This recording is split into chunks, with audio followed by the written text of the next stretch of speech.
For ICU Video's broadcast of tonight's Prairie Football Conference game between the Calgary Colts and the Edmonton Huskies. Happy Thanksgiving, football fans. I'm Kevin Donnan for ICU Video, and I'll be your host and sideline reporter for tonight's clash between the 0-6 Colts and the 4-2 Huskies. As for the Colts, it's all about 2019 as these two teams meet in Week 9 of the 2018 season. Head coach Tim Kearse is all about evaluating this year and looking for a rebirth next year in 2019. As for the Huskies, they come into this game licking their wounds following a tough 36-16 loss last week to Saskatoon. Head coach Ian McLean wants his team executing, playing four quarters, and being sharp as they get ready for a postseason run. And head coach Ian McLean has also said this is not a homecoming game in any way, shape, or form. He wants his team ready for the postseason, and that won't be an easy task tonight. The Edmonton Huskies come into this game missing 15 starters due to injury. Plenty of intrigue, plenty on the line here at the turf at Clarke Stadium in Edmonton. Now let's send things upstairs to Dave Rozak and Chad Hill with the call of tonight's game. Guys, it's an absolutely beautiful evening here in Edmonton, and we're ready for PFC football. And not a drop of snow anywhere to be found. It's a gorgeous night, guys. It certainly is. And first of all, let me welcome Chad Hill, the head coach of the Sturgeon Spirit, to the ICU Video palatial palace up here at Clarke Park. And it's going to be an interesting football game for this Huskies football team. You would think going into it that it would probably be a relatively easy game, but when you've got 15 starters, including the second leading rusher in the league and the top tackler in the league missing, that's going to make it tough. Well, that makes a difference. Colts might be 0-6, but there's going to be some new players in with the Huskies tonight. Young guys, they're going to be asked to do a lot tonight, including linebacker Matt Coogan, who I know very well. He gets his first start. So it's going to be interesting. Could be running back by committee. Look for Shamar Booth to carry the load, though. Well, you got to be pretty excited about the number of players that you have from your former job as head coach of Belrose. Oh, I am. You know, there are four boys suited up tonight, including All-Canadian Jack Hanna leading that offensive line. And tonight they're going to have to lean on that offensive line, and they're going to have to ground the ball out. Well, you know, going into this game, the Huskies with a good chance at hosting a football game here in a couple of weeks in a playoff game. That's got to be all important to them. Oh, you know, the Huskies aren't looking to 2019. You know, the Colts are reloading, rebuilding, whatever you want to call it for 2019. Huskies are looking to win and to win right now. As a head coach yourself, you're going into a game like this. You know you're favored. If you're Ian McLean, what are you telling them about not getting maybe a little overconfident? Well, I think maybe the injury front has taken care of that a little bit, because easily players can overlook an 0-6 team, but when you have a bunch of new players having to step in tonight, I think that'll take care of itself. It's next man up for the Huskies, and I look forward to seeing that. Certainly next man up as well for the Calgary Colts. They're missing a couple of their key players as well. Mikey Pang, one of their top running backs, he's going to be replaced, and Zach Welton is going to be getting into the game for the first time this season, as well as Tony Kurz and Colton Schwab. So all kinds of injuries on both sides of the field, and we are ready to get this one underway. The Calgary Colts in their away all-white uniforms, and on the opposite end of the field, the all-black uniforms of the Edmonton Huskies. So it's black against white, and here we go. We're ready to go with the Calgary Colts and the Edmonton Huskies. Thanksgiving weekend, here we go. Thanksgiving weekend. Let's hope it's not a turkey, huh? There's a short kick down to about the 30-yard line. It's taken there by one of the big linebackers for the Huskies, number 42, Joshua Delorier, and he's out of St. Joe's up in Grand Prairie, and I'll tell you what, he looked like a running back there. Well, all those boys from St. Joe's run hard, don't they? He fielded the ball clean, positive yards. Good start. A run back of about 19 yards on the play, and the Huskies right off the top have good field position from about the 50, or make that 49-yard line. Tommy Yanchuk in at quarterback, and as usual, they will go with a single set. And there's the handoff to big Shamar Booth, and the number 32 plows ahead for a gain of about maybe 5 yards in the play. We should mention that among the injured, Brent Rozak, the number 2 running back in the league, he is out of this game and maybe out for next weekend as well. And obviously that hurts. Shamar's a different type of back than Rozak. Lowered the shoulders, got a few hard yards. Nice tackle there by Zulu, though. Way to Way to fill in on a big back. Once again, the left side, this time to Booth. He gets around one man, plows through another, and is finally taken down at about the 45-yard line. Another run of close to 12 yards on the play and a first down. And that's what the Huskies are going to need to do tonight. Run behind that big O-line. TJ Sloboda, Jack Hanna clearing the way for Booth. Breaking tackles, power run, and a first down. That's a good start for Coach McLean and the Huskies. No question about it. When the big guy is rolling, he is really rolling. There's movement to the right side of the field. 4 players going downfield. There's a pass in the middle. It is complete at the 30 to the 25. And a great catch and a nice run by number 87, Chris Edmond, out of Queen Elizabeth High School. Nice play action here by Tommy Janchuk, the quarterback. Pulls it out of the gut, slant route there, and that's actually Connor Mickle there. Connor Mickle with the catch and run. So it's first down, and again, they try the left side of the field, or the line rather, and again, it is Shamar Booth, and this time there is a flag in the backfield. It looks like it's going to be a holding call. Huskies are getting called for holding on the O-line. I saw Big Jack Hanna with a pancake serving up. Ooh. They call a holding on that edge by the looks of things. Hanna took him down hard, no question about that. That'll bring it back 10 yards, and it'll be first down over, and a whole 20 yards to go. And those holding calls can really be drive killers. Huskies are rolling, got the inside run game going, the play action game going, and now they're in first and long. All right, out of the shotgun, Tommy Janchuk. He's got 3 receivers out to the far side. Motion goes left from Connor Mickle. Looks to the sideline. There's Mickle. Mickle takes it and goes up to about the 35-yard line and is taken out of bounds at around the 32 or 33. So a short gain. And interesting call with the second and 20, and they go to that little swing pass. Yeah, a bit of a hider out there. It looked like the timing was just off a little bit. I think Mickle was a little further along to the sidelines than how they draw up that play. I love the motion Coach Walters uses, though, looking for some overloads, get the numbers in your favor. Coach Walters been doing that. Great offensive mind.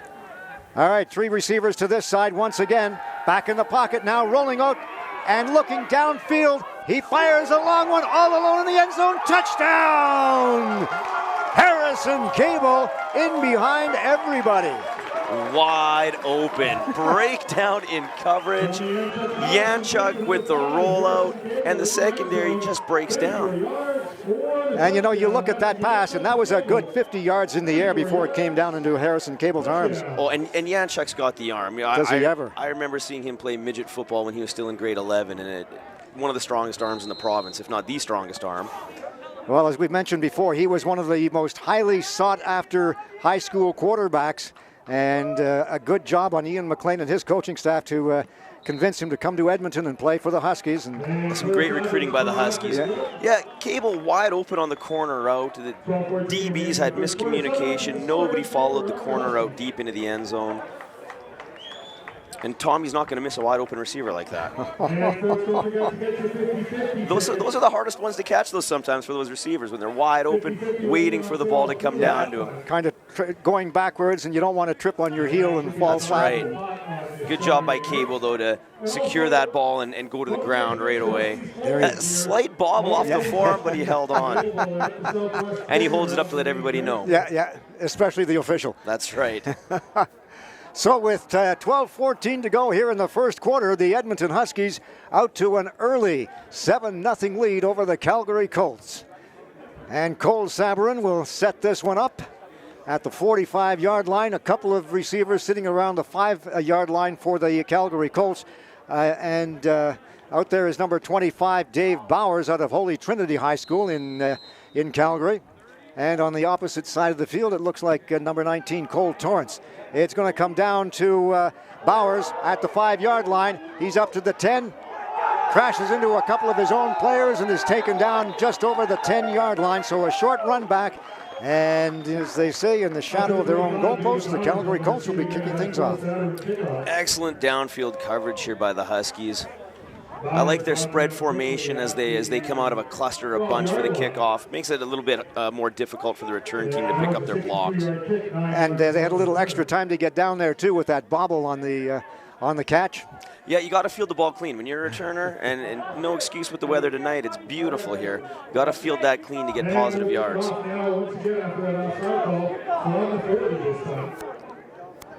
right, it looks like we're going to be doing this one all over again. We got a redo. Yeah. Offside. One of the Move it back. One of the Huskies got ahead of the kicker. And so they'll bring the football all the way back to the 40-yard line. And that'll give the Colts a little extra room. Let's see if they can field it cleanly this time. Sabourin lining it up. Sabourin is the third leading scorer this year in the Prairie Football Conference, having led the scoring the last couple of years. There's a good kickoff all the way down to the 5-yard line. Again, taken by Bowers. Again, he runs into his own blockers, and he'll be taken down. Fumble, and it's picked up by the Colts at about the 25-yard line, so a close call, but in there to pick up the loose ball was Daniel De Bruin. Oh, heads-up play by De Bruin to jump on that, pounce on that loose ball. Little issues with ball security here. Yeah. And again, great downfield coverage by the Huskies. The Colts seem to be having some trouble setting up the lanes to on those kickoffs. The ball carrier running into his own players a lot. Well, they really do, and some of that might have to be with the formation the Huskies are coming out with. It's a little bit more difficult if they're trying to ISO up a man. All right, at quarterback is Cole Belway. Belway hands it off. Getting around a couple of players is Bowers to the 40 and taken out at the 43-yard line. Good run by David Bowers. He picks up close to 20 yards on the play, about 18, and a first down, and a great start for the Calgary Colts on offense. Well, I know why they have Bowers back as a kick returner. Ball in his hands. He looks dangerous. Speed to the edge there. Francis forced him out of bounds, but not after a big gain. A nifty cutback there. 1st and 10. Ball is on the 43-yard line. Colts in their own zone. 3 receivers up to the far side of the field. There's the handoff, and the ball is fumbled, and it's going to be recovered by the Huskies. Huskies football. And guys, that was one of the first non-contact fumbles you'll see. When you see the replay, guys, it literally just slipped right out of his hands, guys. I don't know if Mutano tried to change hands with that ball when he broke to his left, if he was trying to put it in his left arm and it just popped out. Fortunate break for the Huskies. But as you mentioned right off the top, it's ball possession, and that's what the name of the game is going to be tonight in this kind of weather especially. Well, it definitely is. You know, and I don't know if this is brand new footballs they're using that are a little bit slippery, but got to tuck that ball away. All right, motion goes to the left in that tight end formation. There's the fake on the play action, and Yanchuk is taken down just shy of the 45-yard line. Nice tackle in there by number 40, Jonas Haney out of the Kamloops Broncos. Yeah, Yanchuk pulls this one down. He thought he had the edge, but Colts played that well. They stayed home. They had one defensive end chasing the play down and a linebacker stepping out for the containment there. Little different on that play option. He went the opposite way of the running back on that pull down. Yeah, he thought he had the edge, but the Colts played it well, and now here they come with the heat with a big sack. 2 of them in there to make the tackle on Tommy Yanchuk, led by number 94, Harley Harwood, and number 98, Dorian Zadima. Yeah, big pressure there. Just a little bit of miscommunication on the Huskies' offensive line to let those guys go free, and that's something that gives a coach high blood pressure when he sees his quarterback get hit like that. 3rd and 20, a loss of 10 on the play. And Cole Sabourin will be kicking this one away from about his own 45-yard line. Bowers down there to receive it. He gets a good spiraling kick. It'll come all the way down to the 10-yard line. Bounces right to Bowers. He's almost taken down as soon as he grabbed the football, and then is taken to the ground on a nice tackle by number 10, Justin Hodinsky, but there is a flag. Flag down there. It could be a block in the back. It was a late flag, though. Bauer struggling a little bit again, fielding that football. Gave the Huskies a little bit of extra time to get down there with the coverage. They've got the ball on the 10. We'll see what the call is from the head referee, Kyle Miller. One of the best in the business, Kyle Miller.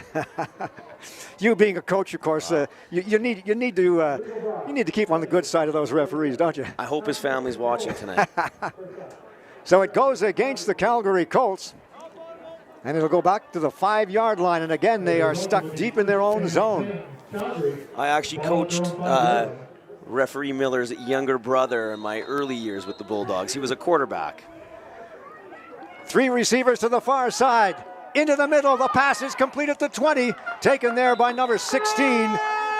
That's Alex Rozak, and Rozak coming into this game had 15 receptions for 139 yards, and that is his first of this game. Love the play action on first down there. Linebackers defense pulls up with the run. Quarterback on the money. Bellway, nice pass on first down. Gain of 17, 1st and 10. Ball once again on the 22-yard line. And we've got 2 men in the backfield. There's the handoff on the little bit of a misdirection there as Bowers went the other way. And they handed off up the middle to the big guy, number 20, Tanaka Mutano. Colton Densmore getting his first start of the season in on the tackle. I know Coach McLean spoke very highly about Densmore out of Red Deer Hunting Hills. He looks for big things from him. Another one of those young guys getting a chance to start with all the injuries mounting. I guess that's the upside of 15 injuries to starters going into this football game. You get to use and try out a bunch of these youngsters. That's right. This is Bellway now. He rolls out of the pocket, takes off by himself, and is nailed at about the 30-yard line, but not before he picks up 8 yards in there on the tackle. Nice job by number 43, Cole Lindbergh, once again. The Ardrossan kid is having a great game early in this first quarter. Oh, it seems like Ardrossan every couple of years churns out some excellent linebackers and guys that can hit. He covered ground really good there, Lindbergh. Nice speed, lateral speed to get there, to hold him 2 yards short, punting situation. And the Colts will be kicking this one away from about their own 20-yard line or so. And it's whistled down. I believe it's going to be a time count violation. The punter, by the way, for the Calgary Colts going into this game is Evan Aldrich, and he is being called in at the last minute as well. Their regular kicker could not make the game tonight. He is back in Calgary, injured, but Aldrich doing the job for the Colts tonight.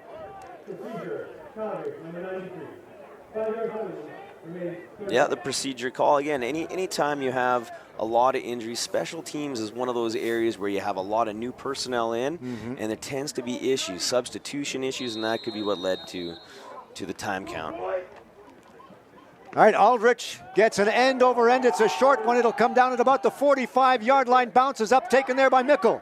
Mickle tries the outside, jumps over a couple of players, and is finally taken down just across the 40-yard line. Good job by Connor Mickle. Speedy Connor Mickle. Got that edge, took the ball on the bounce for positive yards. A very short kick with the backspin. And, you know, a penalty on a punting situation when you're already backed up deep in your own end. Colts coaches can't be happy with that, giving the Huskies possession on the plus side of field. You know, and it's always dangerous on those short kicks too as well. The you know, that ball can bounce anywhere, and of course the kicker is eligible to come down and receive it. We saw that a couple of times a couple of weeks ago. And that's what was so great about Mickle jumping up on that ball to catch it in the air. A lot of times players wait, and the punters, savvy punters, get down on there. Motion goes left. Yanchuk with the football, hands it off to Shamar Booth. He is going nowhere. In there to meet him head on was the big guy, number 98, Dorian Zadima, and Zadima makes the stop. Well, Colts are getting some pretty good pressure up front here.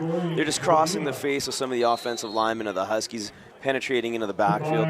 Look for Yanchuk next time on first down to maybe pull that back out and throw some run-pass option. I know Coach Walters has some of that mixed in with his offense. Of course, the screen pass is always an option in that one. There's the fake, and again, Yanchuk takes it up the middle. He pulled it away at the last minute. I think it was probably intended for Morgan Runge, but again, there was that hole that looked to open up quicker. Well, it looked open, but Hardwood covered ground quickly. I thought it was there. I thought Janchuk was going to pop this for 7 or 8 yards, but that's a fantastic play by a defensive lineman, Harley Hardwood. So let's see what kind of a foot Cole Samburan has tonight. 42 yards. Connor Mickle will be holding. 6:48 to go in the first quarter. 7-0 in favor of the Edmonton Huskies. It's going to be nearly blocked, and it is not only through the uprights, it is almost through the end zone. I mean, were we worried about his foot? Oh, he could have cleared that one from the 52 by the looks of things. No kidding. Looked like Sean Adams jumped off sides there. I'm sure the Huskies will decline, as it would not be a first down, and you never want to take points off the board in a situation like that. Yeah, he came roaring in there on the left side and almost blocked it, but as you say, he was offside. So field goal is good, and with 6:39 to go, it's now a 10-0 football game in favor of the Edmonton Huskies over the Calgary Colts. Of course, the Huskies would like to win tonight. They'd like to win next week in that final game of the regular season against crosstown rivals, the Edmonton Wildcats, and with that, they will have ensured themselves a home playoff berth the following weekend. And that's huge to be able to start playoffs at home. Cole Belway with the pass on the far side. It is complete out there to Alex Rozak, and Rozak with his second reception of the game will pick up close to 4 yards, maybe 3 or 4 yards on the play. Looked like Shaden Phillips with the tackle. That's a big defensive halfback. Shaden is the size of most middle linebackers and some defensive ends in this league. Former Paul Kane Blue from St. Albert, and then U of A Golden Bear, and now excellent pickup for the Edmonton Huskies this season.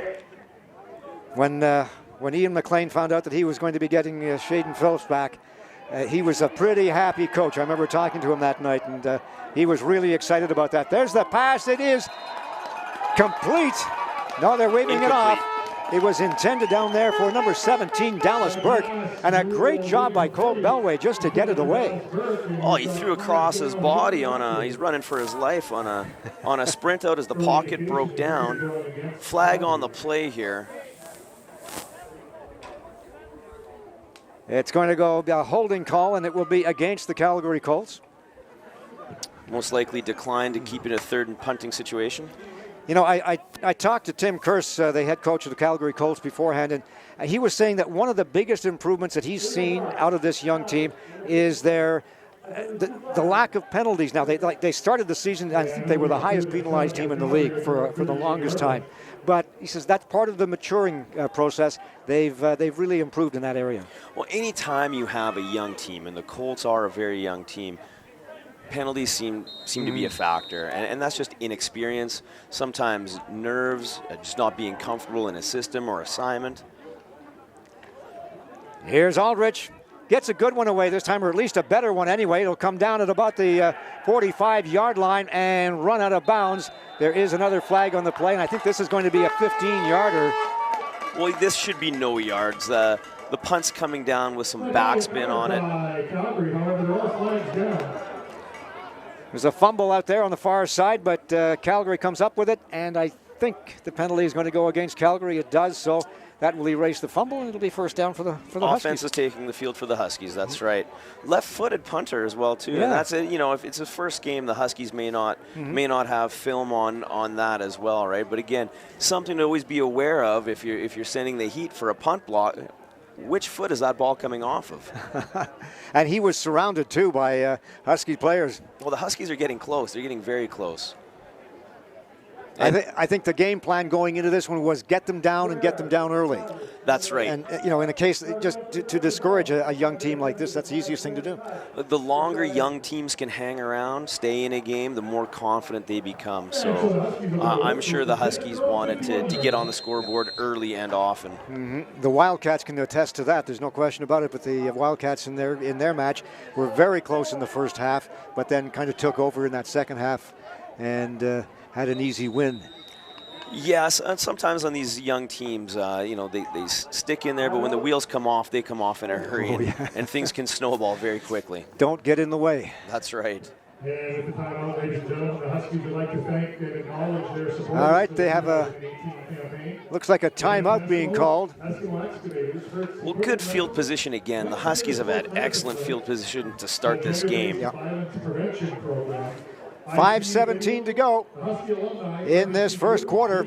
10-0 in favor of the Edmonton Huskies over the Calgary Colts. And coming off the field is Tommy Yanchuk, and he's going to the bench to get some instructions from Coach Walters, no doubt. Oh, no, he's going to the bench.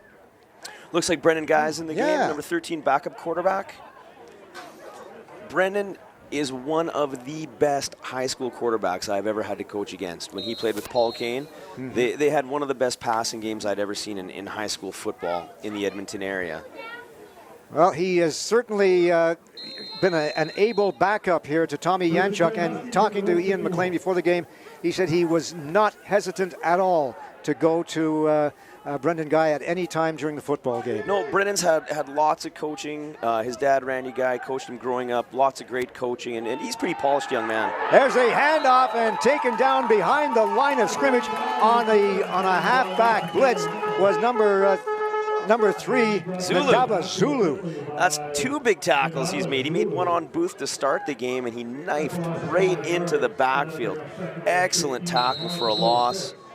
He welcomed Taylor Rempel to the PFC with that one, I'll tell you. He certainly did. Oh, a loss of about 7 yards, so it'll be 2nd and 17.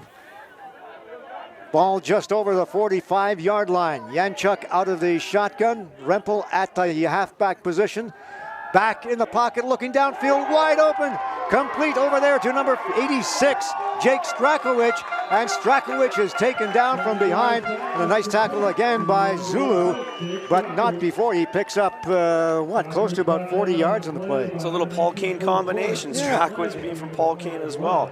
And he hit him in stride. Excellent ball delivered there by Guy. In stride. Lets the receiver pick up additional yardage because he's not holding up to catch the football. And guys, Kevin from the sideline, Tommy Yanchuk, when pulled from the game, very displeased with that decision. Sent a water bottle into the bench, and the body language is he's less than happy about being taken out of this football game, guys. You saw that too, did you? Oh yeah, picked up on that. You bet. And he is the body language isn't great right now, so we'll see what we can find out, guys. Yeah, it's interesting, because I know that he was aware that that Brendan Guy would be getting a fair amount of action in tonight's game going into this contest. So it may just be something else, but we'll wait and see if Kevin can come up with something. You'll be the first to know. Brendan keeps throwing balls like that. He might stay in the game a little bit longer. Brendan Guy at quarterback. Once again to Taylor Rempel, and this time Rempel finds a nice hole and picks up a gain of close to 10 yards. Looked like a little counter read there with a guard and tackle pull around, and Guy's going to read that edge.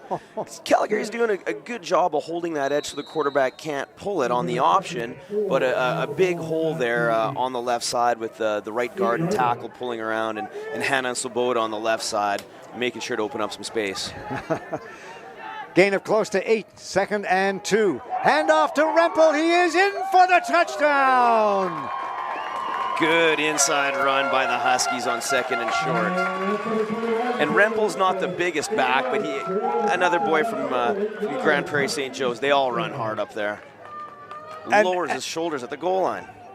And it is so great for the Edmonton Huskies that they have this ability with 2 different types of running backs to carry that ball for them. The speed of Taylor Rempel, as we just saw, and of course the strength of Shamar Booth. Well, it's hard to game plan for 2 different style of backs, that's for sure. Here's the point after, and it will be good. And with 3:36 to go in the first quarter, it's a 16-0 football game in favor of the Edmonton Huskies. And the Husky O-line was looking a little bit more like the Husky O-line normally looks on that drive. Starting to take control in the trenches behind Swoboda and Hannah. Well, we were kind of thinking because of the number of injuries, the 15 starters injured going to this football game for the Edmonton Huskies, that we might be in for a pretty exciting football game. But the Husky offense has just rolled over the Calgary defense now at this point in the football game. Well, and I think that's a testament to the coaching the Huskies are getting. And it's a bit of a cliche in football. Every coach says next man up, but all these boys are getting coached hard every weekend. These young guys are ready to fill roles. All right, once again, Cole Sabourin will be called upon to kick this one away from the 45-yard line. And everybody gets in behind him, and there's a good end-over-end kick all the way down to the goal line. Bowers takes it to the 10-15, still going right up the middle, puts his head down and is stopped just shy of the 20-yard line. And in there on the tackle was number 30, Morgan Runge. Another one of those guys from the White Court Cats. Love the White Court Cats. We used to go up there every year for football jamboree with the Junior Bulldogs team. They had it every year there. Coach Babiak up there, fantastic guy. And hey, for a running back, not bad coverage down the field there. Yeah, pretty darn good. So the ball is placed down at about the 18-yard line. It'll be 1st and 10 for the Colts. Calgary's been backed up all game, deep in their own end. 3 receivers to the far side. There's the handoff to Bowers. Bowers at the 20, and he is going nowhere. That defensive line and the linebackers just strung that one out. There was no chance he was going to get around the outside. No chance at a Lindbergh again from our Dross, and he covers ground quickly. But that Bowers, he's got a nifty little jump cut. He can hit that edge in a hurry. He gets lateral and then vertical very, very quickly. Seeing some action tonight, too, is Brandon Mellon at his defensive back position, a 5th-year player. This is his last season, and he was up on the tackle as well. Now rolling out to the outside is Cole Belway, looking downfield, motions, lets one go. It's way up there and picked off at the 50-yard line. Center field still going with it to the 40, the 35, and finally he will be knocked out of bounds. And I believe that was number 20, if I'm not mistaken, Dwight Francis. Well, quarterback rolls out, but he's going to slow up his feet right here. He stops all his momentum, and that gave the Husky defensive backs a chance to give number 10, Justin Hodinski. Hodinski, big interception there. And he's had a couple of them this season. Been having a great year. Well, Belway had the edge. I thought he could have pulled it down for some positive yards. Phillip was covering in the flats, but when he stopped his momentum on that roll, that gave too much time for the Husky defenders to cover ground on the receiver. And you always tell those quarterbacks, you got to finish your rollout. Yanchuk is back in the football game. Pass complete at the 5, fumbled into the end zone. Recovered by Connor Mickle for the TD. Or We'll see what they're gonna say it came loose at the 1-yard line, I believe. They're gonna rule it down at the 1. I thought that was a touchdown, Dave. Yeah. They're saying that that his knee hit the ground. Well, here's the replay here. He's got it, then it's knocked out of. Oh, that ball came out before the knee was on the ground. Yeah. And a heads-up play by Mickle to recover his own fumble, but they're gonna rule the knee down at the 1. So it'll be 1st and goal from the 1-yard line. It was actually knocked out of his hands into the end zone. And I'm sure it was a Calgary player. I'm sure it was Ndaba Zulu. Yeah, you got, again, beat deep on that corner route. I'm not sure what's going on in the secondary with the Colts. That's twice they've been beat deep on that corner. But good DBs find a way to get the ball out. Yanchuk over center from the 1, crashes over. And the Calgary player jumps at the last minute onto the pile. Touchdown. And it is a touchdown for the Edmonton Huskies. Delayed call, but they're finally in the end zone. That one Calgary player jumping in at the last minute, we'll take a look at it. Reminds me of, there he is, jumping in there one time. He maybe thought he was jumping into a pile of leaves or something. Yeah, fun in the backyard on Thanksgiving. It's like Troy Polamalu from the Steelers a few years back jumping into a pile like that. All right, point after. 1:16 to go in the first quarter. Ball is out, it's down, it's up, and it is through the uprights. And with 1:16 to go, it's a 24-0 game in favor of the Edmonton Huskies once again. Well, nice to see Janchuk respond in a positive way. You know, didn't appear to be pleased that he was coming out of the game, and every quarterback wants to play and lead their team. And the Huskies are lucky; they got 2 starting caliber quarterbacks with them, and you know, and some depth down from there, obviously. But definitely nice to see a young man respond positively when he gets his chance back on the field. And a nice call too by the coach, Coach Rick Walters, to automatically get him back in the pocket, get him long, and get him a touchdown, really, in a couple of plays. That's right. It looked crisp. And again, you know, I've admired the work that Coach Walters has done over the years. I think he's one of the best offensive coaches in the whole country, to be honest. And once again, Cole Sabarin will kick it off. Gets another good one away. It'll come down to about the 10-yard line, taken on the run by Bowers at the 15. Cuts to the outside, gets around a couple, and then is finally taken down at around the 20-yard line. In there on the tackle was Taylor Rempel. Good take in the air by Bowers this time. Runs up onto the ball so we can get some positive yardage. The blockers are a little slow to get going, though. If you notice, his blockers, his wedge team, a little bit flat-footed there. And once again, Sabrin's got a great leg, and they've been pinning, Huskies been pinning the Colts deep every series. At the 21-yard line, into the final minute of play in the first quarter, with the Edmonton Huskies leading the Calgary Colts by a score of 24-0, and play is whistled down before it gets underway. And, you know, to be a play caller for the Colts right now, you must be feeling like that this field is tilted one way, where you're playing uphill, starting so deep.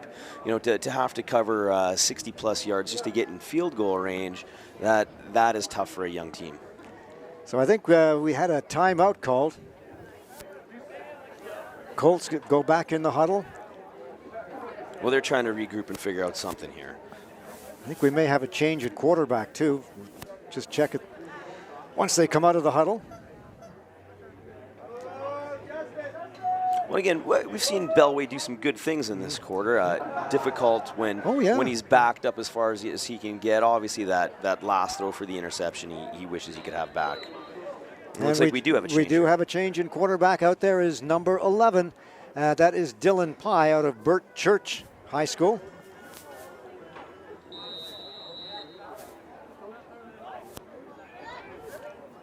Pye in at the shotgun, hands it off to Bowers. Bowers finds some room on that left side and makes it up to about the 30. He's going to be very close to that first down. Samuels with a nice tackle in space there against a very shifty running back. I'm impressed with the burst and the explosion Bowers has. He's not a big back by any means, but he definitely has a little shift and burst to his game. Bowers is out of Holy Trinity High School, and this is his first year in the PFC, so he's got a good future ahead of him. Yes, he does. One of the reasons, of course, that the Colts have so many young players is they lost a lot of players last year to the BC League, to the UBC, and as well a couple to the Dinosaurs as well. And that's always going to be an issue in Prairie Football Conference. Oh, it most definitely is. All right, 9 seconds to go in this first quarter. Looked like Calgary wanted to come out with a different formation. It looked like they were going a heavy set with a double tight end. Looked like an offensive tackle trying to declare for a tight end position. Second, and well, we'll call it 1.5 yards or so. The quarterback is Dylan Pye. Pye will double out there from time to time as well as a receiver. So we can expect him to be an athlete back there. Single setback. 2 receivers to the far side. Double tight ends, and there's the handoff to the far side, and getting to the outside was number 20, Tanaka Mutano, and Mutano is going to get more than enough for the first down. Well, an interesting formation there to go double tight on short yardage and then try to get the edge once again bringing an extra wide body up there on the line to try to set that edge. Mutano, 5'11", 225-pound running back out of Notre Dame High School in Calgary. One of the top producers of high school football players for not only the Calgary Colts, but for the Calgary Dinosaurs as well, and a perennial provincial champion. Year in, year out, Notre Dame's a top 5 or 6 team in the province. Back in the pocket now, Pye into the middle. It is behind the receiver, and it was intended out there for Alex Groshak and couldn't quite grab it. No, he needs to lead the receiver. Threw it behind him a little bit. And Huskies had pretty good coverage on there anyways, but you got to fit that ball into a tight window. All right, we are at the end of the first quarter, 24-0 in favor of the Edmonton Huskies over the Calgary Colts, and we'd at this time like to thank some of the many sponsors of the Edmonton Huskies, Hertz Equipment Rental, the Edmonton Eskimos, Eskimo Excavators Limited, and the Glenn Sather Sports Medicine Clinic. And having said that, let's go downstairs. Here's Kevin. Well, thanks so much, Dave. And coming up at the half, we'll be chatting with Edmonton Huskies GM Tom Van Amsterdam. We'll be chatting about last week's loss to the Hilltops. Looking forward to the postseason. And, of course, we'll have a quick chat about tonight's game as the Huskies roll along here 24-0 going into the second quarter. And I can happily update our viewers from the compound out at Pigeon Lake. All things are thumbs up with our little buddy, Coach John Belmont. Just completed some hip surgery a couple of weeks back, and all indications are all as well. So, you know, we want to welcome Chad to our broadcast crew, but we also want to send our best wishes to the little guy, John Belmont, out there at Pigeon Lake, who is recovering quite nicely following hip surgery. So all the best to JB, and let's get the second quarter underway, guys. Been sitting out on the dock catching walleye. Oh yeah, absolutely. Yeah, no kidding. And you know, I'm sure he's anxious as anyone to get back in front of not only our viewers, but to get down here and check out PFC football. So you betcha. And I tell you what, there are a lot of people who are very concerned with you, JB. I've had all kinds of people before the football game tonight asking me, hey, have you heard from JB? How's he doing? And that kind of thing. And glad to hear that he's doing well, Kevin. He's probably got, you know, multimedia at the Belmont compound, so he's probably got his eye on the Red Sox game and an eye on the Huskies game, and probably an eye on the Arizona State game too. So I'm sure he's resting comfortably, guys. He's got it all covered. Thanks a lot, Kevin. Appreciate it. All right, we are back down at the other end of the field now with the Calgary Colts getting a look at this end. He said sarcastically. Well, yeah, maybe it'll feel like it's not as tilted this quarter. 33-yard line, back in the pocket, pass is incomplete, wide open to David Bowers, and he got turned around a little bit and couldn't quite grab it. You know, there were two receivers wide open on that. I'm not sure that's the way they actually diagrammed the play. It looked like two receivers were running the same route, but they were both wide open, and quarterback has to hit wide open receivers. There would have been enough for a first down. So it'll be second, or make that third and 10, and that means that the Colts will be kicking this one away once again, and they'll be getting it away from about their 25-yard line. Huskies are bringing pressure again. High kick, it'll be short and out of bounds, shy of the midfield stripe at about the 53-yard line, and good field position again for the Huskies. Once again, Huskies are in plus territory to take over. Makes it pretty easy on an offense when you have field position like this throughout the first half of a football game. The camera just caught one of the young men, one of the young rookies on the Huskies coming off the field, Nahomi Georgis, and he's getting some action in the wake of all these injuries. Well, and with a 24-0 early lead, hopefully some of the younger players can rep into the game in the second half. All right, this time we have Shamar Booth at halfback. Motion goes to the right. A little misdirection, and Connor Mickle with his speed around the outside to the 40, to the 35, still going, to the 10, 5, touchdown, Connor Mickle. There is a flag down. We'll save the celebration for now. Illegal procedure, it's coming back. Yeah. Looked like there was some movement on the far side of that line. We'll see if we can catch it on the replay once again, but there you see Connor Mickle. And talk about tremendous speed getting around to the outside. Well, I remember him from high school with McNally, watching him play. Incredible athlete, a little bit undersized, but tough as nails and fast. I love the play design on that guy back in there at quarterback. Get a little jet sweep motion going, and then a bit of a shovel in front. So at this point, looks like Ian McLean is just shuttling in the quarterbacks every second series or so. We'll see if that plan continues for the rest of this football game. Competition could bring out the best in both young men. 3 receivers to the far side, back in the pocket now, looking down along the sidelines. It is incomplete, and there looked to be some incidental contact there, but the official was right on it and didn't call anything. Sean Adams in on the coverage on number 81, Nick Hikawi. Yeah, Nick Hikawi from Spruce Grove, a fantastic two-way player there. Real dangerous slot back for Spruce Grove a couple years ago, and yeah, couldn't really get separation there. Excellent coverage down the field. The officials will let him get away with a little bit of that hand fighting and close coverage. Hikawi now flanked to this side of the field. 3 receivers out on the far side. Now the movement goes left. Back in the pocket again. And thinking about taking off with it and then changing his mind was Brendan Guy. And the pass, it is complete to number 86, Jake Strakowicz. That's that little extracurricular after the whistle. Could be some 15-yard penalties being implied here. And Ian McLean out there on the field telling them, get back into the huddle, stay away. We'll see what the call is going to be. It will be... going against Calgary. Yeah, you are against Calgary. Looked like a face mask call. Well, and I think Coach McLean's probably telling his guys, keep your composure. We're up 24-0. Nothing silly that could put you in jeopardy for playing next week. Offensive captain Tyler Joel Sloboda out there talking things over with the official.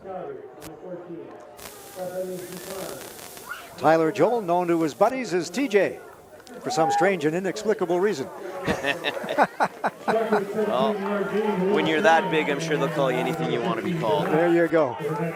So the 15-yarder, unnecessary roughness going against the Colts, and that brings it down to the 26-yard line. And again, the Huskies ever so close to that red zone. Well, and a young team like the Colts can't be taking any wounds that are self-inflicted here. All right, Brendan Guy into the middle. It is incomplete. In and out of the hands of Chris Edmond. Actually, a couple of receivers in that area, including Harrison Cable. He might have been able to catch it himself. I thought he had Cable on the slant route here. You know, that ball's could be caught, should be caught. Your receiver, it's a catchable ball, but I thought Cable was the first read as wide open there. Mickle ran a little bubble swing pass to open it up for the slot back Cable.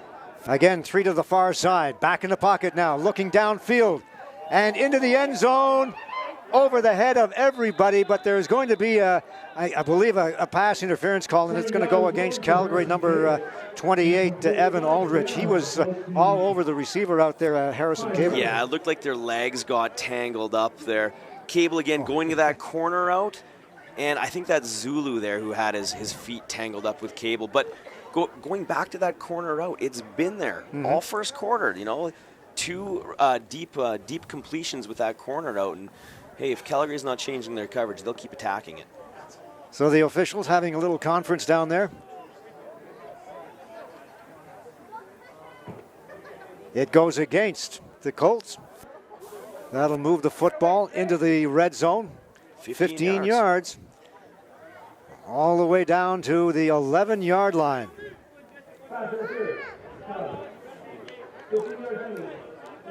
Kyle Miller with the call. Look for play action here on first down. Got Booth in the backfield. Double tight end set though for the Huskies. 2 receivers to the far side. Hand off to Booth. Booth is stopped at the line of scrimmage and then just falls backward for another 3 yards or so, and he'll pick up about 3. Well, he's just so hard to stop on contact. He can churn out a lot of yards after the initial contact.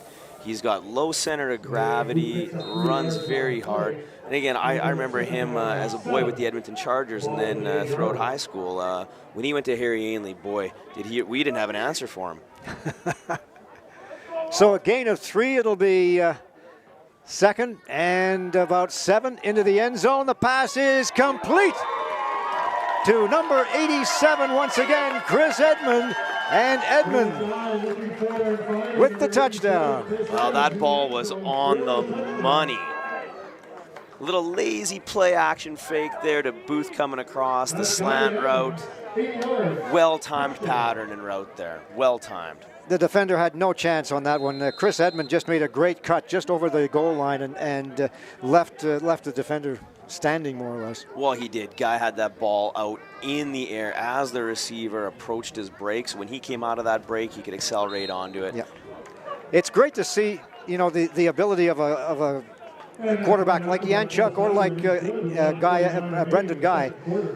Those timing routes are all so important. Oh, they are, and that's what I noticed about Guy in high school is he would have rollouts where we know it was 11 to 13 steps, and as soon as he gets that foot down, he's throwing it, and he had receivers, including Tanner Buchanan, who's on the team but injured, and he's one of the top receivers here with the Huskies.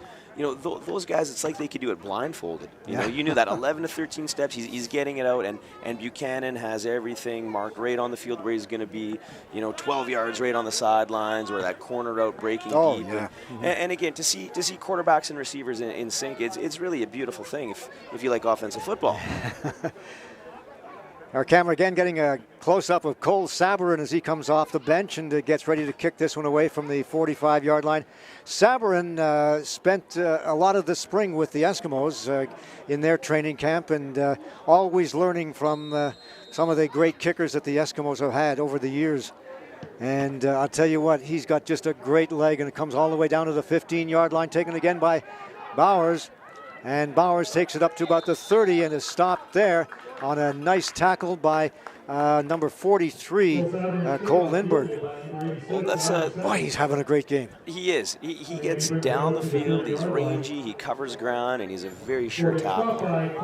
And Sabarin's kicks enable the team to get down there as well. He's got a lot of nice height on the ball. It's deep, but it's got height. So the return is about 15 yards, brings the ball just over the 30-yard line. And still in at quarterback is Dylan Pye, the Burt Church graduate. Hands it off to Bowers on the left side. Bowers makes a couple of nice moves and is still going. And finally, I think, yes, will be taken down at about the 30-yard line. And there is a flag in the backfield. It looks like a hold.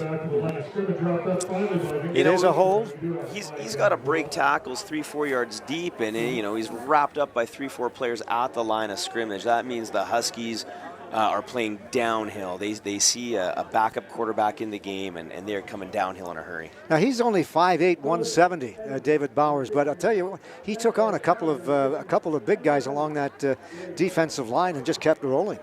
Yeah, he did, and again, he's also got a low pad level when he runs, and he has like we say with running backs, whether they have a burst, they have explosion, and he's got that, right? Not a heavy body, but he packs a bit of a punch when he runs. Into the final 11 minutes of this first half. 31-0 in favor of the Huskies. Here's Pye. He's got a man open on the far side. It is complete at the 30-yard line. And taking the pass was number 83, Daniel De Bruin, out of the Cochrane Lions football club. So Calgary was in a quads formation. They swung the running back out, tried to get the Huskies into a zone to defend the 4 receiver set there. And and the Huskies will live with that. They'll make that second and long, 2nd and 11, let an underneath short route go, and then rally up to make the tackle. So the actual loss on the play, 2nd down, 11. Four receivers to this side now rolling out. On the short side is Pye. He takes off with it himself and is stopped at about the 36-yard line. Like you said, He's a receiver. He's got to be an athlete. Yeah, he's an athlete. He pulled it down. You could see a bit of speed and quickness there. He is an athlete. Huskies do a good job, though, of covering the underneath drag route there that I think Pye was looking for. That wasn't there, so he had to pull it down and take off, and Huskies hold him short. Another punt situation. Ball on the 36-yard line. Dylan Pye is a second-year player out of Burt Church High School in Calgary, and mostly a receiver, but being called into action as a quarterback in this evening's game. Not sure if Cole Belway is injured or whether they just decided to give him a rest, but at any rate, Pye in there. And I'll tell you what, this time a great kick all the way down to the 35-yard line. It'll be taken there by Wesley Bookland, and Bookland still has it, still going, and finally stopped just shy of the 50-yard line. That was the best punt of the game for the Evan Colts. Aldrich just getting that one away. Oh, yeah. Yeah, and he caught hold of it. Bookland, though, a nice return there. He looked like he was stopped reverse field. It looks like this is going against the Huskies, though. Anytime you see a returner reverse his field like that, oftentimes that leads to a hold or a clip Right or an there. illegal block. Yeah, they look like a hold just on the left of your screen there. And it'll go all the way back to the 35-yard line. Bookland, another one of those very versatile athletes from Spruce Grove. They always got kids that can play multiple positions. You know, he played running back, some defensive back with Spruce Grove. And again, an undersized player, but he's fast and he runs hard. Strong, pound for pound, very strong. All right, Huskies with the football on their own 35-yard line, 1st and 10. Leading 31-0. There's the handoff to Shamar Booth. Booth tries to break through that defensive line and is stopped after a short gain of just a couple of yards. And coming up again from his cornerback position was Zulu Ndaba in on the tackle. Yeah, he fills well, you know. Again, a smaller player, but this is a couple times where he's made good contact on Booth. And, you know, Shamar's more effective when he's running downhill. He had to stop and kind of stutter, break out to his left. And when he's running downhill, he's hard to stop. I had that bass backwards, by the way. It's Ndaba Zulu. There's the pass. It is complete on the far side to Connor Mickle. And Mickle is going to pick up close to 4 or 5 yards on the play. It'll be shy of the first down, and they'll be forced to kick this one away. And Zulu planted him right where he caught the ball. Well, that in and of itself has got to be a bit of a boost for the Calgary Colts that they were able to stop him on a 2 and out. To get a 2 and out is huge. I mean, the defense has been on the field a long time, and now Calgary is actually in position where they should be getting their best field position of the game here, provided they catch the ball in the air and get something positive out of this return. Cole Sabarin getting this one away from about the 30-yard line. It is blocked, and you knew that was going to happen sooner or later. The ball is still bouncing around. It's going to be picked up by the Huskies along the far side, taken there by number 30, Morgan Runge, and Runge is finally run out of bounds at about the 40-yard line, but he'll still be short of the first down. And you could kind of sense that was coming in this first half. Well, the Colts needed a momentum shift. Yeah. So how are you going to get a momentum shift? Well, you got to generate some heat. The Huskies haven't punted for a long time. Throw everything you have at the punter, come at it, and they got it. I mean, heads-up play by Rungelo to pick up that ball, get positive yardage. It looked like an illegal block, though.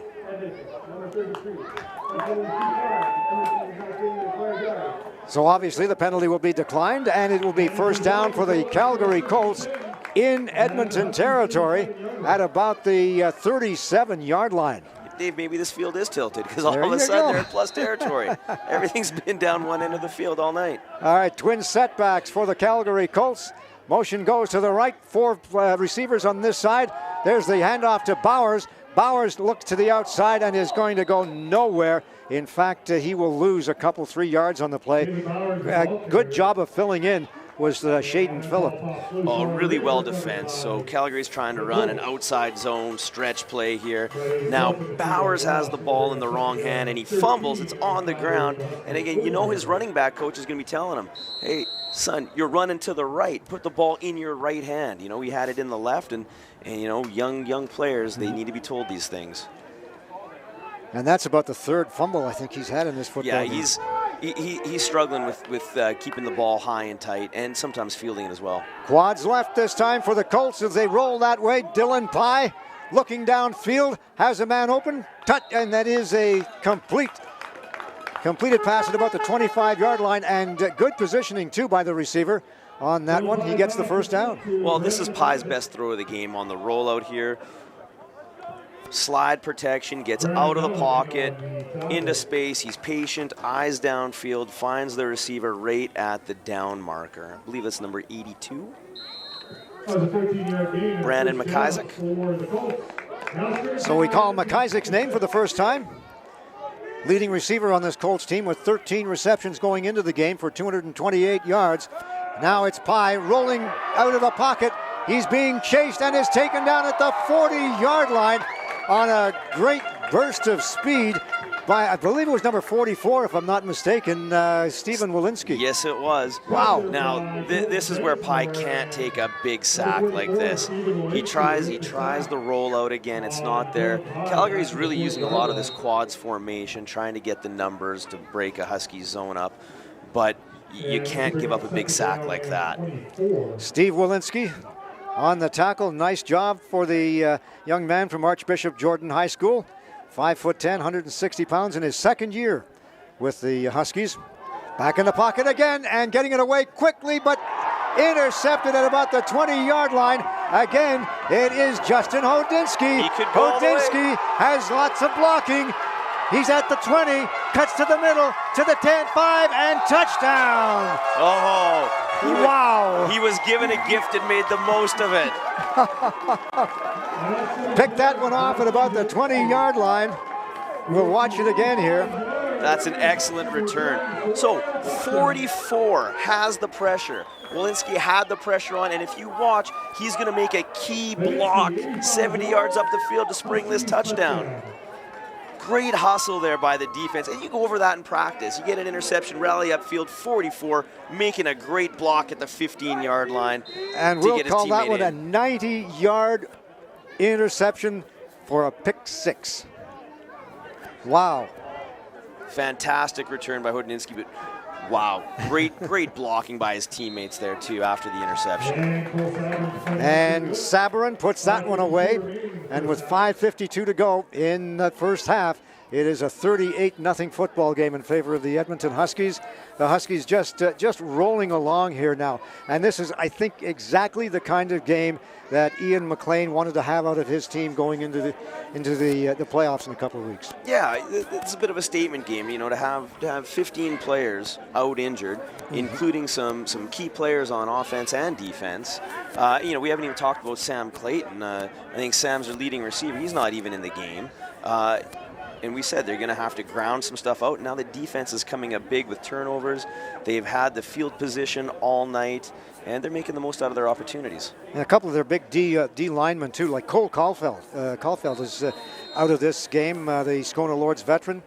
I tell you what, 6'2", 225 pounds, you miss a guy like that. He had just a great game a couple of weeks ago. Well, Coach McLean was saying they really only had 4 healthy defensive linemen coming into the game tonight. That's right, and they've had to bring in some O-linemen to try the other side of the football. That's right. And off that kickoff, a good run back up to around the 25-yard line. Again, it was Bowers, and again, it will be first down for the Calgary Colts, deep in their own zone at the 25. It looked like that was Lindbergh again, in on that tackle. Wow. If there's going to be a candidate for Defensive Player of the Week, it could be Cole Lindbergh. 57-yard kick. Yeah, he hustles, he covers ground. Like I said, he's a sure tackler. From the 25. And it looks like Dylan Pye is still in at quarterback. There's the handoff, and going nowhere to the outside was Tanaka Mutano out of Notre Dame. He was nailed at the line of scrimmage. Yeah, and that's they've run that split backfield in the first quarter where they give off a little inside zone to the big back, and I keep waiting for the quarterback to pull it with a little option coming out the other side there, but so far they haven't done that. So it's going to be 2nd and 10. No gain on the play. 4 receivers to the far side of the field. Back in the pocket, looking that way.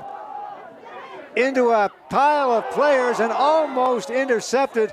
It was right into the hands, actually, of Alex Rozak, but he couldn't hang on. The ball went up in the air and almost intercepted there by, I believe it was Wesley Bookland.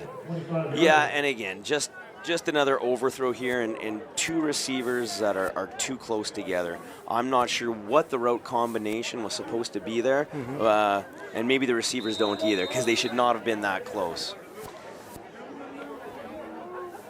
There's no stretching that zone when the receivers are that close together. It almost looks like when 10-year-olds play jackpot in the backyard. The ball's up for grabs. There's a flag on the play. Going to have an offside call, I believe. The ball bounces at about the 50. It's taken there. And with it is, again, Wesley Bookland, another one of those speedy, shifty little backs. And he actually gets a pretty good run back of about maybe 12 yards on the play, but there is a flag. Well, and that's the beauty with the Canadian game. The wide field, a lot of these little shifty scat backs are very versatile and make plays. Scat backs. Now, there's one I haven't heard in a while. They call me old school. Hey, I still say we love having one of those guys on any of the high school offenses I coach. We love having one of those guys. Get them out there at punt return, get them the ball in space. So it's going to be an offside call, I believe, and it's going to go against the Huskies. The Colts might get the ball back here. We'll see exactly what the call is going to be. I think the Colts might want to punt that one again on 3rd and 5. Guys, Kevin from the sideline, from the Colts sideline, actually. Just saw the doctor going through a little bit of the concussion protocol with Cole Bellway. The helmet is off. Looks like he is out for the remainder of this game. Just saw the doctor.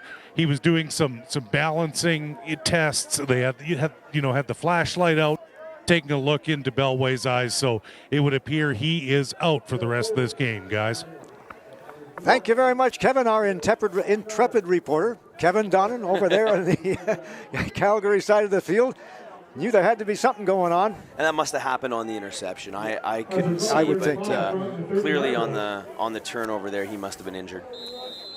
So Cole Bellway out for the rest of this game, undergoing that concussion protocol. There's a kick. It's a good one, but it's going to go out of bounds at about the midfield stripe, and taken there along the bench by Lucas Capelli. I laugh because he's the other punter on this team. Well, those kickers are multi-talented, aren't they? Oh, yeah. No question about that. Yeah, a little strange, most of them, but from what I'm told. We saw them out there in the pregame. They're the only two guys without their helmets on, right? But that's how you know they're kickers. Yeah, they're like goaltenders in hockey. That's right. It's a different breed, but you need them. From the 49-yard line, the Edmonton Huskies will make that the 54-yard line. The Huskies, there's the little shovel pass, and it is good and taken there by number 24. Taylor Rempel. Taylor Rempel, 21, actually. So nice little shovel pass here. Yeah. Fake the inside zone, running back, cuts back, hoping that defensive end keeps pushing upfield towards the quarterback to open up the lane. And, a good first down play to pick up 4 yards. Second and medium. Playbook's open for Coach Walters. 2nd and 6. Ball on the 52. In Calgary territory with 3:16 to go. Signals coming in from the Huskies bench. I think it's Jordan Lane down there in the yellow sweater. You think he does all the signal calling? Yeah, he looks to be busy down there. There's the pass. It is incomplete, intended for Harrison Cable, but being pressured on the play was Brendan Guy, and in there submitting that pressure was number 94, Harley Harwood, out of George McDougall High School in Calgary. Yeah, Guy had to throw off his back foot there. He was in retreat. He had Cable at the underneath crossing drag route, but he wasn't able to plant his feet there. He was in retreat mode. So from the 52, Cole Sabourin will be getting this one away with 2:59 to go. Look for the Colts to bring the pressure again here. They've got everybody up on the line, except for the receiver. Here they come. And Sabourin gets another good one away to the 20. No flags this time. and taken up to about the 27-yard line. The ball carrier, number 17, Dallas Burke. And Vincent Schiffner, the linebacker, downfield with the tackle. You know, the Huskies aren't bringing in extra up backs on their punt, and I think that's why the Colts keep sending that pressure right up the middle, because those Huskies are flanked out as slot backs out off the edge. So I think as long as the Huskies only have 2 up backs back there, Colts are going to keep bringing the pressure. So they're always leaving that doubt in the opposition's mind that they might be trying a fake. That's right, especially at midfield. Very effective. You have to respect that. But at 38-0, they're not respecting. Hand off left side, taken again by Levi Takahashi. And he will move the ball forward a couple yards. And the Huskies are really defending the edge as well here. Again, another stretch zone type play, but not a lot of room with 96 of the Huskies. Josh Lenz in there on the tackle. We'll call it second down on a long 9, just shy of Lenz coming into this game with 7 tackles for the Huskies. Back in the pocket now. Pye rolls out this way, throws into the middle. It is complete at the 43-yard line, and going up for it and pulling it down was Alex Rozak. Well, Lenz had pressure. He broke the pocket. He had a little inside move on that offensive tackle to flush the quarterback out, but Pye makes a nice throw across his body there. You know, he had to roll out outside the pocket and right on the money for a first down. He looks like he's gaining confidence as this ball game goes on. Yeah, he certainly does. All right, ball at the 43-yard line in Calgary territory. 3 receivers far side. There's the handoff right up the middle, running room for number 30, Levi Takahashi, and Takahashi will pick up about close to 6 yards on the play. We'll call it 5, so it'll be 2nd and 5 with 1:47 to go in the half. Mellon had to come in from his defensive back position. And you talk about good tacklers. You know, Mellon's one of the best 5th year. I remember him with Jasper Place back in 2013. Him and Tony Savchuk patrolled that secondary. And boy, they were pretty scary. He hit our quarterback so hard, he looked like a Pez dispenser with his head snapping back. Got to remember that one. Back in the pocket now again. This time Pye rolls out. He's got some room on the outside. He'll take off with it to the center field stripe and is taken down on what could have been a flag call, but they don't call it. It looked like it was going to be a horse tackle call. Samuel's got his hand up there. Yeah, he got his hand up there at the top of the jersey, and they might have got away with one there. But again, Pye, you're right. He's gaining confidence here. He's being an athlete. He's getting the edge rolling out. No, definitely Samuel lucky to get away with that one. That could have been a horse collar. Gain of 7. It is enough for the first down. They mark it at just shy of the midfield stripe. We've got 3 receivers to this side, 2 to the other side. Single setback. Everybody heads off downfield, and it's handed off again to Levi Takahashi, and Takahashi reverses field, goes left side, and picks up another good gain of about 7 yards. Well, the offense is starting to roll here. Yeah. Offensive line taking over a little bit on the inside zone. Nice cutback by the running back, but Lindbergh, of course, tackling machine tonight. Gain of 8. So it'll be 2nd and 2. Ball on the 48. Well, this could be an area where, you know, Calgary could be in 3-down territory, so they might take their shot deep here. And I think we're going to have a time count once again.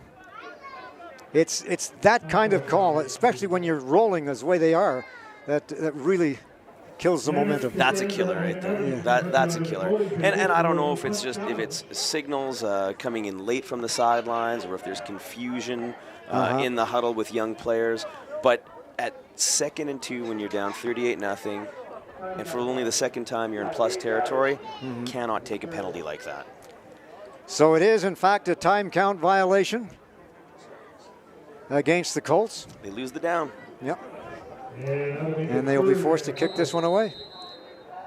Well, we'll see if they keep their quarterbacks coming back in. They're gonna try to pick up the first down here. Just a reminder that Tom Van Amsterdam will be Kevin's special guest down there at halftime. And one of the longtime board members of this Edmonton Huskies squad. If there's anything you need to know about this Edmonton Huskies team, Tom Van A knows it. Oh, yes. He's a good man to have for trivia night then. Well, you know, and I'm so impressed with this Husky organization. Last season very strong, and this season they've been top notch. Another time count violation. It will go against the Colts, and this time the Huskies will take the penalty and move the ball back to the other side of the midfield stripe to around the 52-yard line. And let's see what they're going to do. Well, they're going to stick with it. They're going for it. Third down and about 12. To go from 2nd and 2 to 3rd and 12. Rolling out, pass. It's one of those floaters over the head of the intended receiver, and he actually bumped into the standard bearer down there. But it was out of bounds anyways. We'll see here in the replay. Oh, good pressure by the Huskies. 96 lens again coming off the edge. Nice little rip move, which is pretty impressive for a tall, lanky DN like that to be able to get down low enough to rip around that offensive tackle. Flushes the quarterback from the pocket. 45 seconds remaining. So turnover on downs. And the Huskies will take the football over in Calgary territory at the 52-yard line into the final 45 seconds of this first half. We'll see if they go for the jugular here. See if they go deep. Over on this side is Nick Hikawi. Looking downfield into the middle. It's a pass to number 5, Harrison Cable, and he was obviously interfered with. The defender all over him. Number 14, Thomas Getz. He's going to get called for pass interference. And Coach Walters had the idea to go for the jugular. Oh, wait a Going minute deep now. on first. Wait a minute. They're calling it on offense. Now there's an interesting call. We'll see if we can catch this on the replay, but offensive interference is going to be the call, I believe. Well, it looked like there might have been a little bit of hand fighting going on, but Yeah, we'll see if we can get the replay up again and take a look at what happened. usually if it's on the offense, it's very obvious where you can see the push off. From our vantage point up here, I could not see the arm extend, and that's usually when the receiver gets the call, is when you can see the arm extend. All right, here we go.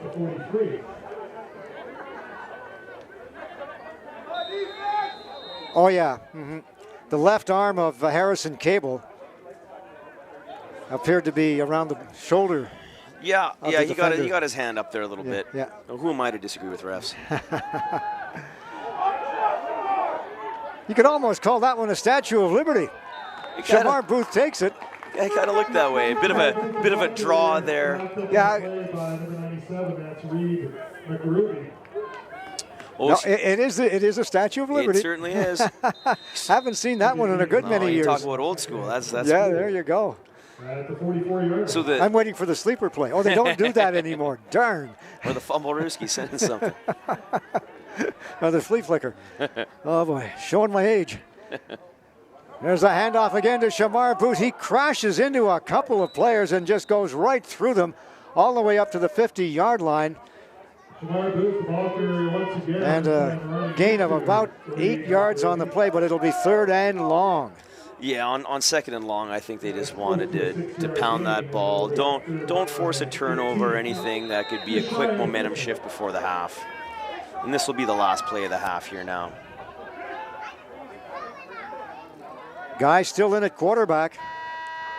It's going to go deep. It's a free play, and it is incomplete and intended down there for Nick Hikawi, but he was being well covered on the play down there by, I believe it was number 14, was it not, Thomas Getz? Yeah, it was, and the job of the defensive back right there is to not get beat deep. Well, it was number 19 actually. Cole Torrance. And Hikawi just had a hard time tracking that one to the sidelines. All right, so at the end of the first half of play, it is the Edmonton Huskies 38 and the Calgary Colts no score. And heading over to talk with our own Kevin Donnan right now is the head coach of the Edmonton Huskies, Ian McLean. Well, thanks a lot, Dave. Ian, well, I mean, if you can't draw it up much better than that. I mean, here we are it's October, it's baseball. You're pitching a shutout, 38-0 at the half. You got to be feeling pretty good. Yeah, we got to work on our punt protection. That block punt, we put our defense in a bad position. Thankfully, they made a play.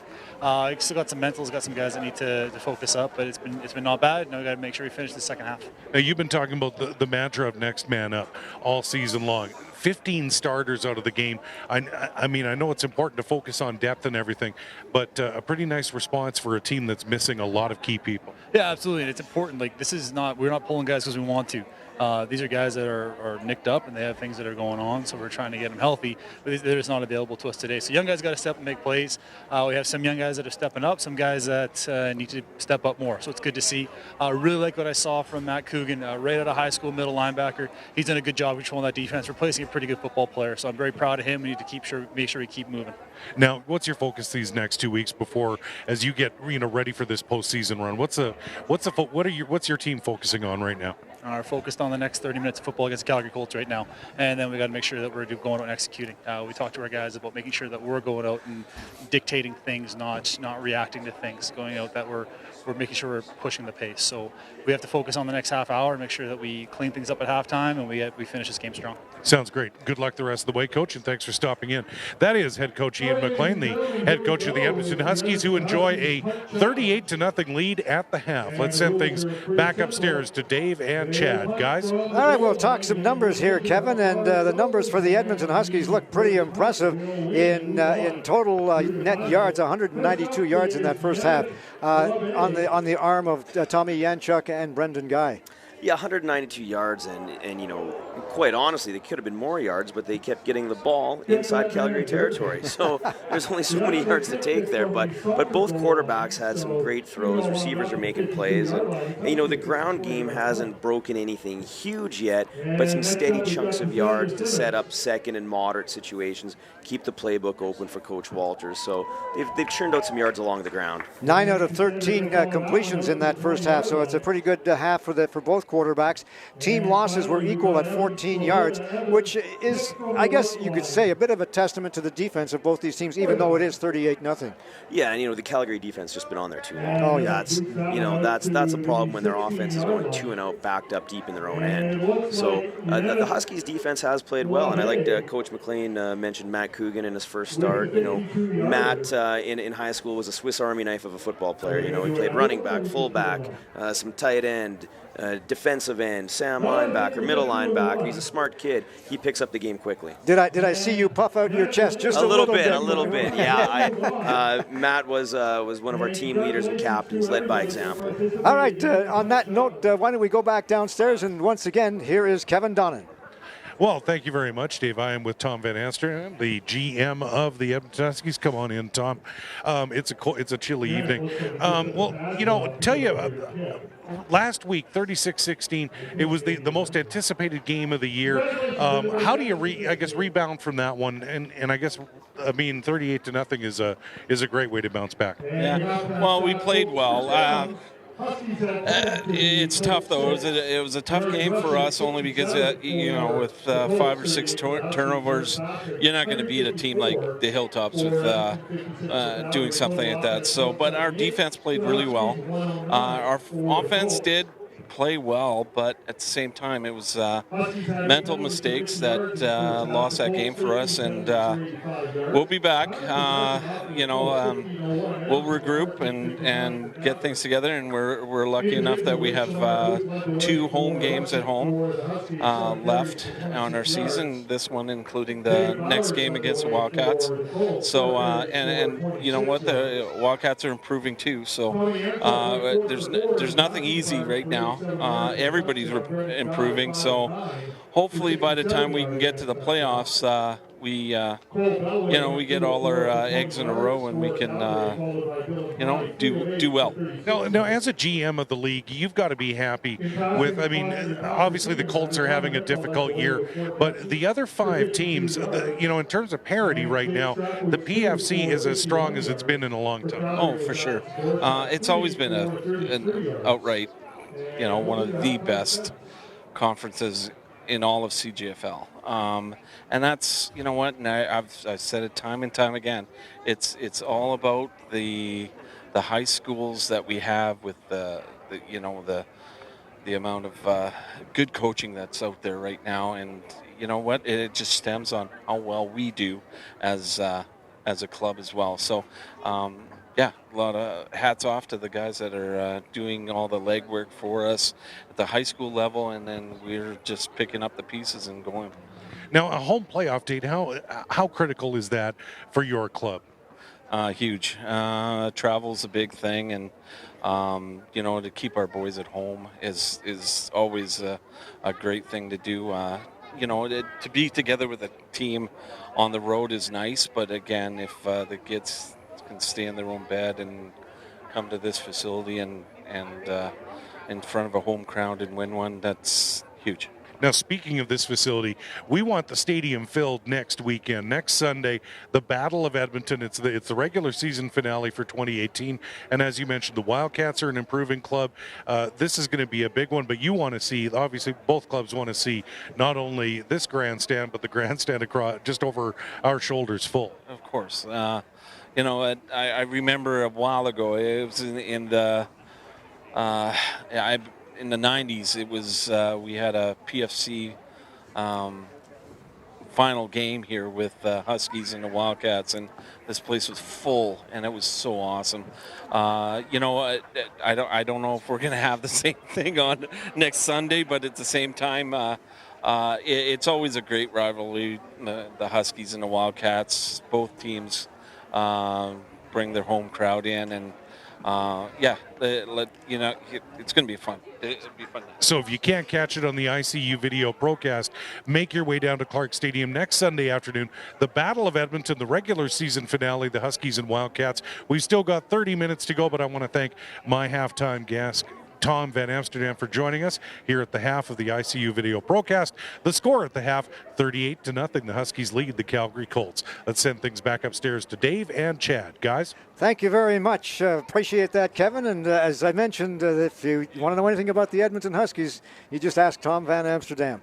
The word on Cole Bellway, in case you missed it, is that the Calgary quarterback, is undergoing a concussion protocol, so he obviously will be out for the rest of this game. But we talked about it earlier in the football game. The confidence factor of young Dylan Pye just seems to be going forward almost every play. Yeah, Pye seems to be getting a little more comfortable there now. Some of his throws aren't accurate. They're not on the money. So I think Calgary needs to start calling some plays where he can start to use his legs a little bit. You can see he's an athlete out there. Get him rolling outside that pocket, maybe a little bit of the zone read stuff, get him to try to get that edge a little bit and be an athlete. He took off with the ball a couple of times in that first half, and he showed his athleticism, there's no question.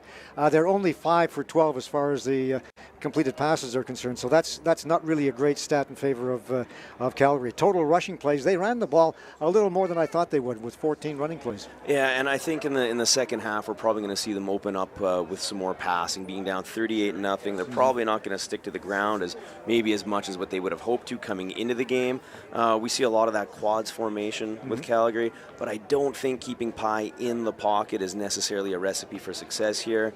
I'm sure the Huskies will start bringing some pressure. With his ability, why wouldn't they run him to the outside and get him out of the pocket and do some rollouts?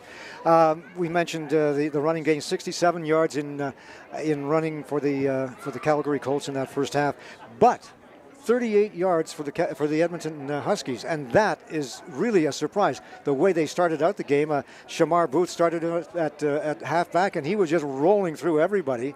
And all of a sudden, Taylor Rempel comes in. He gets a quick touchdown with that speed of his, and that's just about it. And they went away from it a little bit. But with a 38-0 lead, I would expect the second half we're going to see a lot of ground and pound. I'd look for Booth to start carrying the rock again. And, maybe some of these other running backs, these younger guys might get in there and get their touches as well. So you think it's a good idea then at this point in the football game to kind of sit back and really not do anything that might injure a couple of players or maybe hurt the confidence of the team going into next weekend? Yeah, and it's always tough to say when you come out of a half, right? I like to come out of a half, and you want to start strong with your starters in there and just keep that momentum going. So you never want to get on your heels too early, but at the same time, a 38-0 lead's a pretty comfortable lead, and I would look for a little bit more ground and pound with the Huskies. Coach Tim Kearse, of course, has a heck of a job in front of him. I talked to him before the football game, and this is a long-term project for him and for the entire Calgary Colts organization. He's looking at 3, 5, maybe even 7 years down the road for this team. And you're in a situation like this where it's 38-0 at the half. What are you saying to your players in the dressing room? Well, for these young guys, it's valuable experience, and I know they're a young roster, and if you have a head coach and you have a group of people in that wants to build an organization over time, you say this is part of the learning process. This is part of the character building. Is you take your lumps, and 3-4 years from now, you're going to remember this when you're the team giving it, not taking it. I mentioned it briefly during the first half, but the relationship with the Calgary Dinos, it's totally different under this new head coach. They see it as a two-way street, really, as opposed to perhaps previous years. Well, and I think it should be a two-way street. You want young men playing football, and you want them in the best situation to play football. And if young men should be playing junior as opposed to CIS, then you want them there gaining that experience. And really, it only benefits the university if players can stay in their hometown and they can gain football experience, get good coaching. And there's a big difference between a 21-year-old and an 18-year-old fresh out of high school. Not only just physically there's a big difference, but mentally that maturity is a big difference as well. Perfect example right here tonight. Shaden Phillip from the U of A Golden Bears coming over to play for the Huskies. Oh, 100%. Shaden walked by me before the game started and said hello. I didn't even recognize him at first. He keeps getting bigger and bigger, He was just a skinny little quarterback entering high school in grade 10, and now he looks like he could play defensive end. And he's a playmaker. He's a difference maker out there. Oh, he's huge out there, and the speed for someone of his size, too, is just amazing. Oh, it's impressive. And he's rangy. He covers more ground than you can think, right? And so definitely, to play defensive halfback at his size and to be able to cover that ground, that's something special. All right, we're just waiting for Calgary coach Tim Kearse to show up down at the sidelines, and Kevin Donnan will be talking with him. It'll be interesting to see what he has to say about this first half, which has been really, with a 38-0 score. Again, we talked about the defense of both teams. It really should be or could be a little bit closer than that. Well, if I'm on the coaching staff at Calgary, I'm saying, hey guys, we got to get better field position this half. We were in our own territory all half, and it's hard to come away with points when you're starting backed up inside your 30, back inside your 20. Again, you need a long drive just to get in field goal range. So if they can get their special teams going a little bit on a kick return, that'll help them. All right, let's go downstairs. Here's Kevin with Tim. Thanks a lot, Dave. Coach Tim Kearse. You know what? Dylan Pye made some plays out there in the first half. Yeah, he's a guy who got thrust into a position here now with our quarterback going down. So he's trying to hold his own. And Bellway, is he in? He's in concussion protocol. Yes, he is. And now, looking at the second half, what are you focusing on? Oh, well, we just can focus on trying to stay on the football field as far as offensively is concerned, and defensively just try to see if we can keep them to what they have right now, 38 points. Okay, well, thanks a lot, Coach. Appreciate you stopping in, and let's send things back upstairs to Dave and Chad with the call of the second half. Guys? Thank you very much, Kevin, and we're just waiting for the two teams to take to the field. The Huskies leading by a score of 38-0. And the second half getting underway in about a minute or so. With me is Chad Hill, the head coach of the brand new Sturgeon Spirit of Tier 3 Edmonton Metro High School Football League. You're starting right from scratch, Chad, and that in itself has got to be a big job after such a successful career at Belrose with the Bulldogs. Yeah, it's exciting. It's exciting to start fresh, and fortunate enough to have about a dozen boys that played for Bulldogs, most on the junior team, right? Because Sturgeon used to have to travel into Belrose to play football, but really exciting to get a fresh start out at Sturgeon. For those who aren't aware, Sturgeon Composite is a high school of about 740, 800 students. So you've got a good student body to pull from. Yeah, I think 740 is the official number on there now, so that would make us Tier 3 provincially. And a lot of positive vibes out there. It's pretty excited for football. So, we have 40 guys on the roster this year, and hopefully we'll continue with some success. Yep. 3-1 right now in regular season. We look to build from there and hopefully attract more kids to play next year. Do you look at yourself as being a rural school as opposed to an urban school? Yeah, being out there in the Mayo and all? We definitely do. You know, it's not a far drive out of St. Albert, but we consider ourselves rural. All right, the kickoff by Cole Sabrin come down to about the 10-yard line, and it'll be taken there by Dave Bowers. Bowers finds some room on the outside and down to the 30 and tackled at about the 33-yard line. Good run back by David Bowers of about 25 yards. Yeah, Bowers has that speed, and he secured the ball there. And I think he had the ball in his left hand when he's breaking to the left. So he started to do some of those little things right, and he's got the athletic ability to break a big one here. All right, ball at the 33-yard line. Dylan Pye still in at quarterback. 3 receivers to this side of the field, 1 on the boundary side. Twin setback, there's the handoff right up the middle. And going nowhere as he hits the line of scrimmage. I believe that was number 30, Levi Takahashi once again. And I believe or 20 rather, make that Tanaka Yes, Mutano. it was. And I think that was Lindbergh on the tackle again. Oh, I'll tell you, number 43 in there in the backfield so quickly. Cole Lindbergh couldn't, he just kind of stumbled a little bit, but otherwise it was a loss on the play. Yes, that's right. It could have been stopped before the line of scrimmage. He is doing a great job from that outside linebacker position. All right, motion goes to the right. Play action into the middle, complete at the midfield stripe for the first down. The catch made by number 82, Brandon McIsaac from the St. Francis Browns. Well, that was a well-placed ball right there. On the money, in stride, makes it a very catchable ball. Good tackle there. Bit of hit. Is that Ben Wilton in there? That defensive back, number 12? Former quarterback from Spruce. Like I said, those Spruce Grove kids, they can do it all. Quarterback making a hit like that. From the Panthers, there's the handoff, and Bowers this time has just stood up at the line of scrimmage and actually thrown back and in there to help out on the tackle was number 96 again, Josh Lins, the Queen Elizabeth High School grad. Yeah, he knifed in there off the edge. He's impressed me tonight. He's got a quick get up off the line, and Calgary offensive tackles having all sorts of problems with him. All right, so it's a loss of about a yard or so on the play. Back in the pocket now and looking deep into the middle. It is up in the air and caught by the Huskies, intercepted.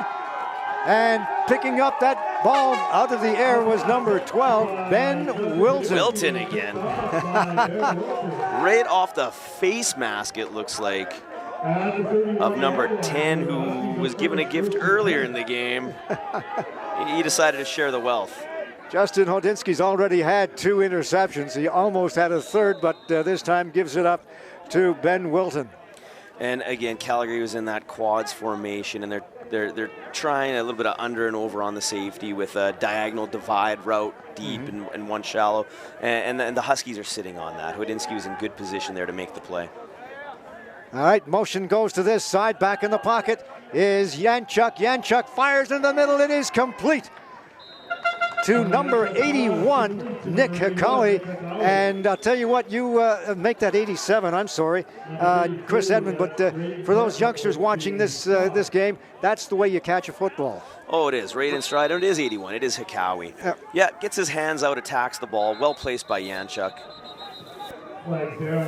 All right. That play never did get off.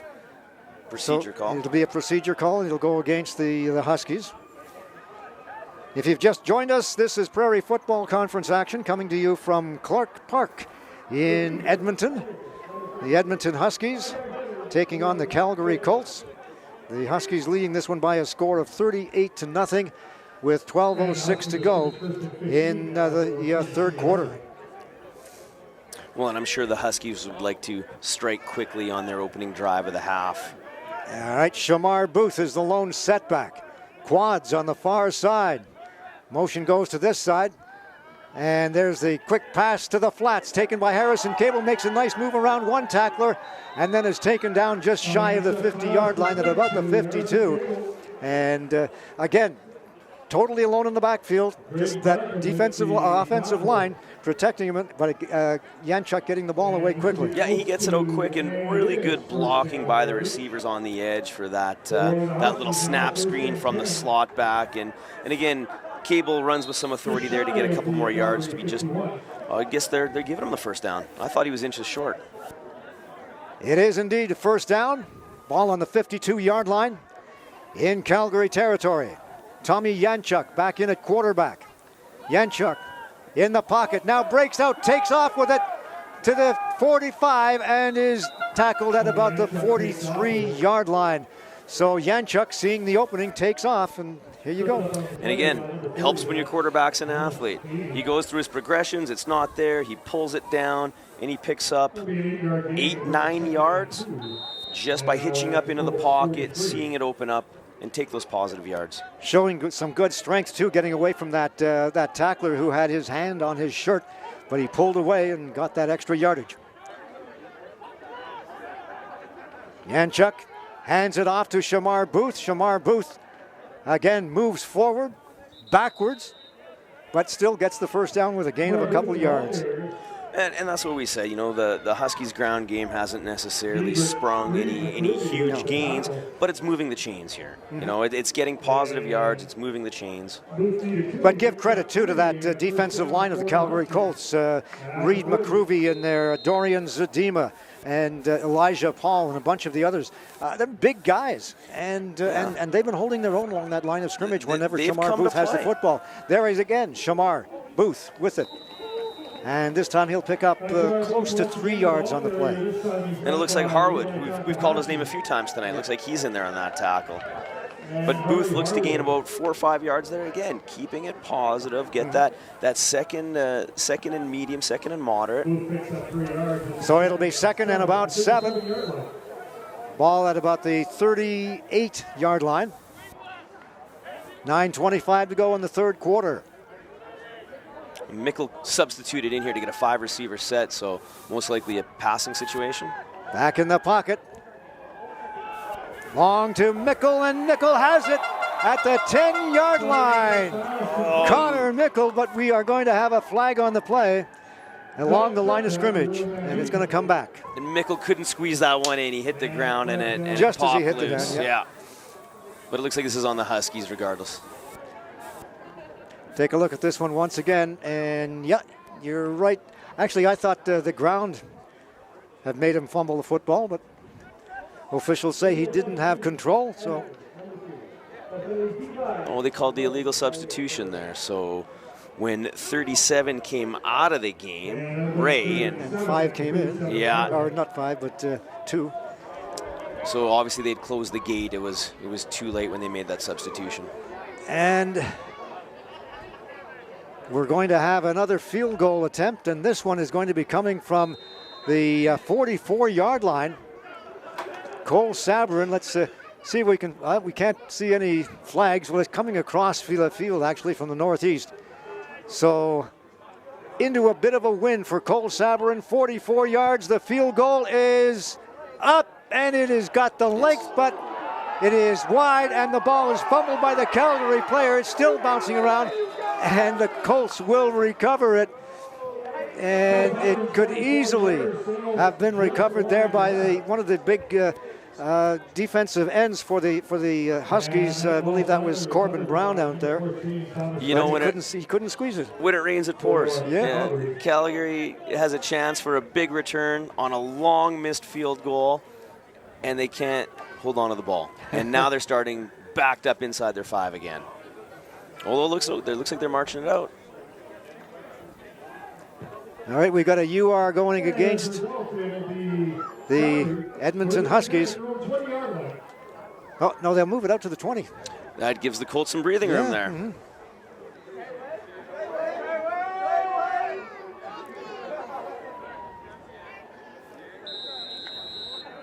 I guess because the ball crossed the goal line into the end zone. Right, that's what happened, yep. Yeah. A unique rule. Dylan Pye at quarterback. Hands it off to Levi Takahashi, and Takahashi is pulled down quickly in there from his defensive line position. Number 91, Skylar Schellenberg, out of Lacombe Composite High School, second-year player with the Huskies. And when Calgary runs that split back formation, we see time and time again that inside handoff to the big back, number 30, Takahashi. But I keep waiting for them to pull. They got another running back who's sort of orbiting out that backside. It looks like they could run a little read option back there, but they haven't done it yet. And second down, they go back to quads for a pocket pass. Back in the pocket and going to be taken down at the line of scrimmage is Dylan Pye. Is that and Densmore? a sack on the play will go to number 74, Corbin Brown. Oh, Brown. Boy, he's having a great set here. We gets a push. Yeah. Oh, it's Densmore with his hands on him there, off the edge, the defensive end. 76 and 74 combining on that sack. Brown and Densmore. I know Coach McLean talked about Densmore, rookie getting a chance to make a showing today, and great pressure off that edge, and great job by 74 to push that pocket. Well done by Brown. Densmore is out of that Prairie Fire organization down in Calgary, and there are a number of players in this football game that played last year for Prairie Fire. So off that kick, it's a short one. It's taken there by Wes Bookland, and he moves it ahead about 5 yards or so, and it'd be great field position again. It's 35. Positive field position, and Josh Delorier, 42. Big block on the special teams there. Starting to get a little cool here at Clarke Park. But much nicer than it's been the last couple of weekends. Yeah. Didn't have to put my long johns on today.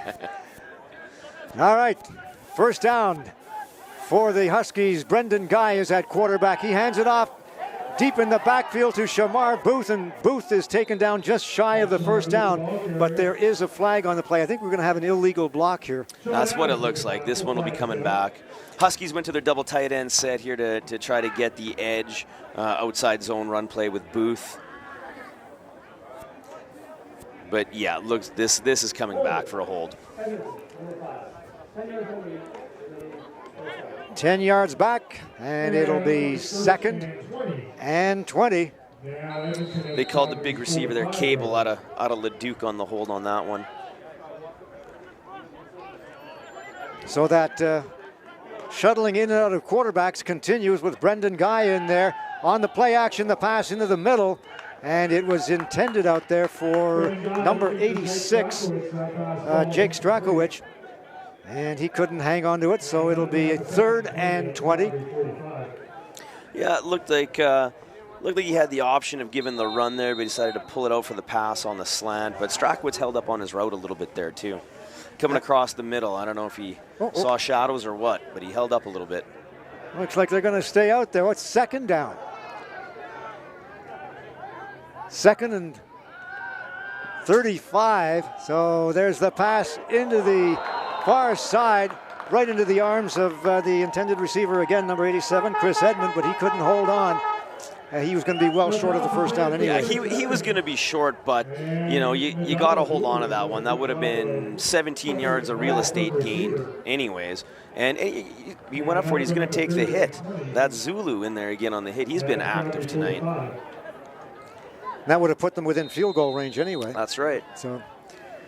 So Sabourin will be forced to kick this one away from about the midfield stripe with 6 minutes to go in the third quarter.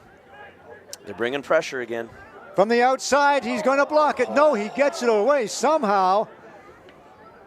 And it'll come down to David Bowers at the 15-yard line up to the 20, still going, and just shy of the 25-yard line. But yeah, they had a great rush, and I believe coming in from the outside was Sean Adams. It was Adams, and he should have had this one blocked. Just technique issues. Instead of selling it with his hands down, making that chair, as the special teams coaches always coach that up, he brings his hands up in the air doing the wounded chicken or something. And he should have had that blocked. That's just a technique issue that I'm sure the Colts coaches, again, they're a young team. They will work on things like this, and I'm sure next year we'll see improvement in that area. Adams, one of the leading tacklers on this Calgary team with 14 tackles and a sack to his name. Almost had a block punt on that one. Adams out of LCI. And we're going to go all the way down to the field to about the 15-yard line. And Eddie the Rabbit is back out, folks. He is back on the field. And he's at the 15 to the 20 to the 5. And in for a touchdown. Eddie the Rabbit, for the third week in a row, has scored a touchdown virtually untouched. And he's a fan favorite. He is. Let's get him a Husky jersey. In case you're wondering what we're talking about, folks, the camera couldn't quite pick it up, but we have a rabbit here that is a resident of Clarke Park, and every now and then he shows up. There's the pass. It is into the middle, intended down there for number 20, Tanaka Mutano. Goes over his head,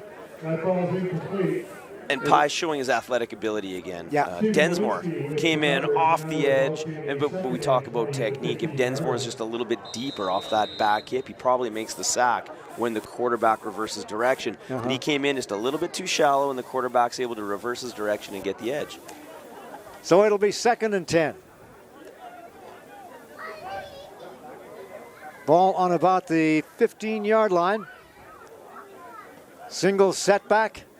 Rolling to the outside is Bowers. A one-handed catch, makes it, and he takes off with the football down to about the 25-yard line, and he is hit hard and is down. Looks like he's down for the count. It was. We'll take a look at this tackle. He really hit the ground hard. It looked like a bit of a high tackle there. Yeah. He might have hit the ground with his head as well. We see on the replay a little swing pass out of the backfield. Huskies do a good job coming up to rally to the ball. His head never even touched the ground. No, it didn't. It was on the knee of the tackler. Take a look again at this from another angle from the end cut, and ooh. Yeah, he got him high up around the neck. Yeah. Could be a bit of a whiplash. Or a stinger, a burner. Yeah, definitely a dangerous looking play there. The tackle just got up high. I don't think there was any malicious intent, but the arms got up there. And that tackler is Nahorn Georges? Nahomi Georges. Georges. Thank you. My apologies. Oh, he's one of the easy ones. I can tell you over the years. Yeah, there's been some tougher ones than that. I think my favorite was Slobodan Jovinovic. He was a tennis player. Eastern European names, a lot of syllables, a lot of syllables. There you go. So there's some good news. Getting up and being helped off the field, David Bowers, and they can ill afford to lose him. He has been their outstanding running back in this game. And return man. So again, depth will be tested here. Looks like he's shaking his head or nodding his head, saying he's okay. So that's got to be good news right there. Sometimes a tackle like that can result in what they used to call a stinger. Yeah, that's right. And that's never any fun. No. And again, that's just, they can sit you down for a quarter or even a game at times. So hopefully we'll see him back in the game relatively soon. 4:38 to go in the third quarter. The officials talking with a couple of the league officials down there. It looks like, there's head coach Tim Kurz. Well, they might want an explanation as to why there was no flag. But again, a high tackle is not a penalty. You can have a blow to the head, which is a penalty, a UR, but it didn't look like he struck the helmet. It just looked like it was up around the collar. Unless it's the quarterback. Oh, then you can't even look at them too long. Almost blocked by the Huskies, but a good punt away down to about the 53-yard line, and it is taken again by Wes Bookland. He just refuses to go down. He keeps going, and finally, his knee will hit the ground at about the 44-yard line. But again, same as one of the previous punts, he gets stopped and then just twirls around and keeps going. He's tough to tackle. He keeps his legs churning and reverses field. Picked up 10, 15 plus yards there after the initial contact, where 47 couldn't wrap him up. Samson. But they do a lot of sweater tackling too, I was going to say that's why coaches tell you to hit and wrap instead of grab with your hands. This is Brendan Guy at quarterback, takes off with it, has some room along the side to the 25 and runs out of bounds at about the 23-yard line. Brendan Guy showing his athleticism. And Brendan's a little more athletic than I think he's given credit for a lot of the time. You know, he can pull that ball. He doesn't do it often, but when he does, he can be very effective pulling that ball down. So Guy in for the second consecutive series. And read what you may into that, but there are three flankers or three receivers to the far side, single setback. Connor Mickle is the slot back. Looks like some confusion on the offense. Oh, I think there was a mix-up in that play. I think it was supposed to be a play action, and Connor Mickle forgot about it. Yeah, Mickle was looked like Mickle was trying to give directions to the tailback, and he was supposed to come across with that jet motion where Guy's gonna read him along for a few shuffles, and then it should open up a deep post or diagonal route. So it'll be 2nd and 10. Ball on the 23-yard line. Out of the shotgun. And into the end zone, the pass is incomplete and flags all over the place intended for Connor Mickle. We've got 2 flags, one right along the goal line and one at about the 15-yard line. Yeah, I'm not sure if this is the same foul or 2 different fouls. No, Guy had a pretty clean pocket. He stepped up. He got hit after the throw, but he was just off the mark on that one. And it's going against Calgary. You are. That'll bring the ball down 15 yards. And deep within the red zone. Illegal contact they're calling, so maybe that's why Guy was off the mark. Receiver got held up on his route. Yeah. You know, we talked again about some of the timing on these routes where Guy's going to take his drop, he's going to release that ball when the receiver should be getting into or out of his break. And obviously the timing was thrown off with an illegal contact. All right, that's actually a 10-yard penalty, and it moves the ball to the 13-yard line. And we're going to have an illegal procedure called against the Huskies, it looks like. They were in that double tight end set again. Looked like they were going to get Mickle the ball on a bit of a jet or fly sweep on the edge. They occasionally go to that sweep play, but it's not something that they use a lot. Just a bit of a tendency breaker, yeah. I think. And, you know, Mickle's got that speed where if he gets the edge, he could take it on any given down. All right, Taylor Rempel is in that running back, and over center is Brendan Guy. Hands it off to Rempel. Rempel skips by one player and is stopped just shy of the 5-yard line at around the 6 or 7. And he'll pick up close to 5. And flag in the backfield is usually a holding call. Flags down in the backfield. You know, I think that bootleg was there if Guy would have pulled that. I think he had a jog into the end zone there. And that'll be a 1st and 20 at the 23-yard line. We used to see a lot of that option read, but not so much tonight. Yeah, and Calgary looks like they're playing that edge pretty good on the zone read. They have one DN crashing and a linebacker stepping out a lot of the time. Guy into the end zone, but a mix-up in routes, it looks like, and goes well wide of Justin Miller. Yeah, it looked like maybe he thought Strachwitz should have been going deep there, and Strachwitz wasn't there, or he's off the mark on the deep post route there to the wide receiver there, number 83 Miller.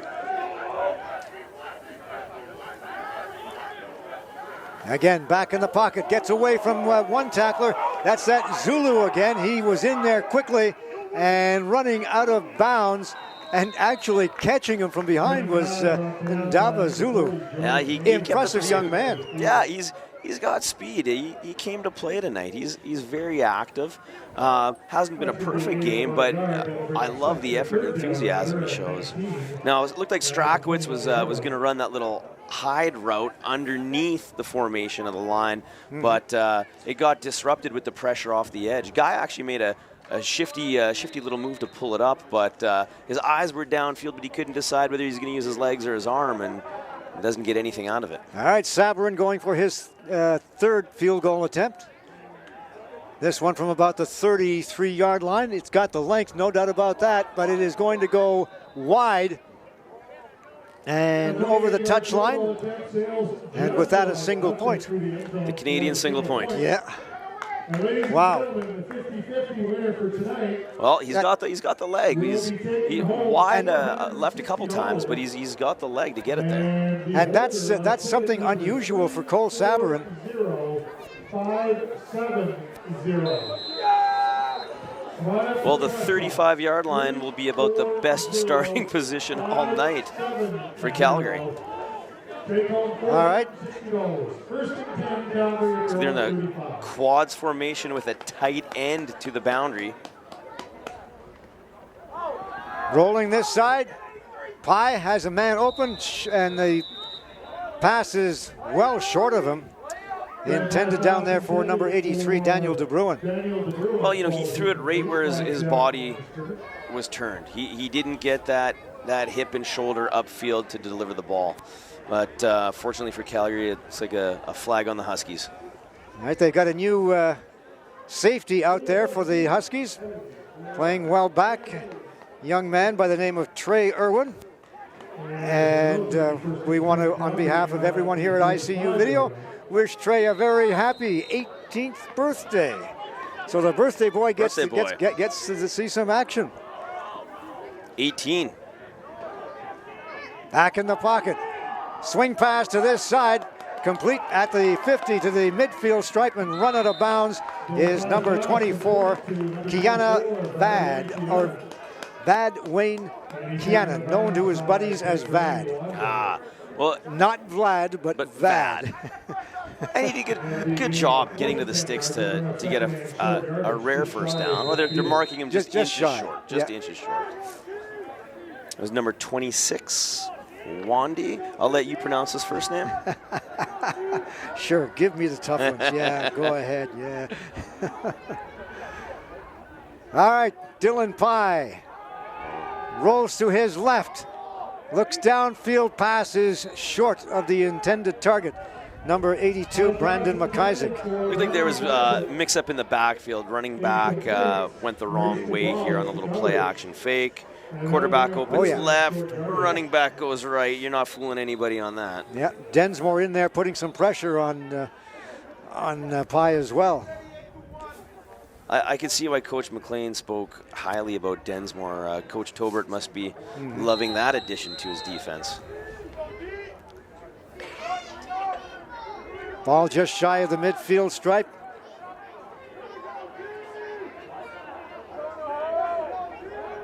Second and 1. There's the handoff, and depending on where they mark it, he may be shy of the first down. I'm not sure he got it. A good second effort, but I thought Lauren might have stopped him short. Oh, and he got a favorable. Oh, a very favorable spot here. Very favorable spot. And this will be close enough for a measure. Yeah, they'll measure this one. This might have it by the nose of the football. All right, we'll wait and see. It'll be close. And for the first time tonight, the chain gang. I didn't think he reached the yellow stripe, though. I didn't think that so. yellow stripe stands out. Yeah. But hey, great effort, though. Great effort by the running back to fight for that yard after he was wrapped up on contact. Brendan Guy staying warm down there on the bench. And I just looking down on the bench here, looking for number 4, Tommy Yanchuk. By the nose. Oh, by the nose of the football. Couldn't really see the measurement at 66. Malu was standing right in my line of sight, and that's a big young man. I'm not seeing anything past him. Somebody to take this $460 home. 340-570 is the winning number. They're just announcing the 50-50, $450. Did you buy a ticket? Well, maybe I should have. I think so. Are we allowed to do that? Oh yeah, we're allowed to do that, sure. Well, as long I'm as we back give tomorrow, half to I'll the do boss, that. you know. All right, there's the handoff again up the middle and breaking a couple of tackles and finally getting tackled at the 50-yard line, but there is a fumble on the play. The ball carrier, Vad Kiana, and the Huskies will recover it. Lenz again. Yeah, and Kiana injured down there. He appears to be holding his right wrist. Well, the coaches are going to love the effort Kiana shows, the way he keeps his legs driving and fighting. He got him that first down, but you got to protect the ball. You see it's low and loose right there. Low and loose. And that is not the way to carry the ball in traffic. So the Huskies take the football over at the with a minute and, well, that's the end of the third quarter, is it not? Nope, not yet.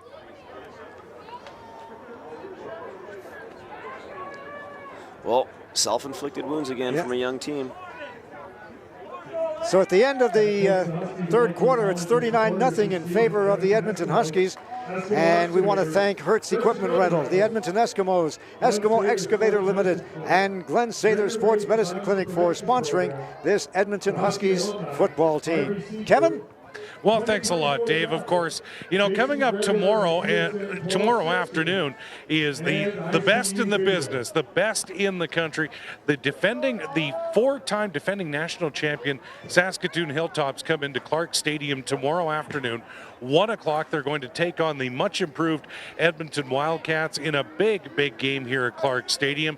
Of course, the Hilltops are the class of the PFC and look to secure their 8th national title in 9 years. So the dynasty is coming to town. Make sure you join us. Before you tear into the bird and the Holopchila a little later, make sure you have an appetizer of football, ICU video style, with the Wildcats hosting the Saskatoon Hilltops at 1 o'clock right here, ICU video tomorrow afternoon, part of a special Thanksgiving doubleheader here on ICU video. And of course, the Huskies lead this one 39-0 with 1 quarter of football left to go. Guys?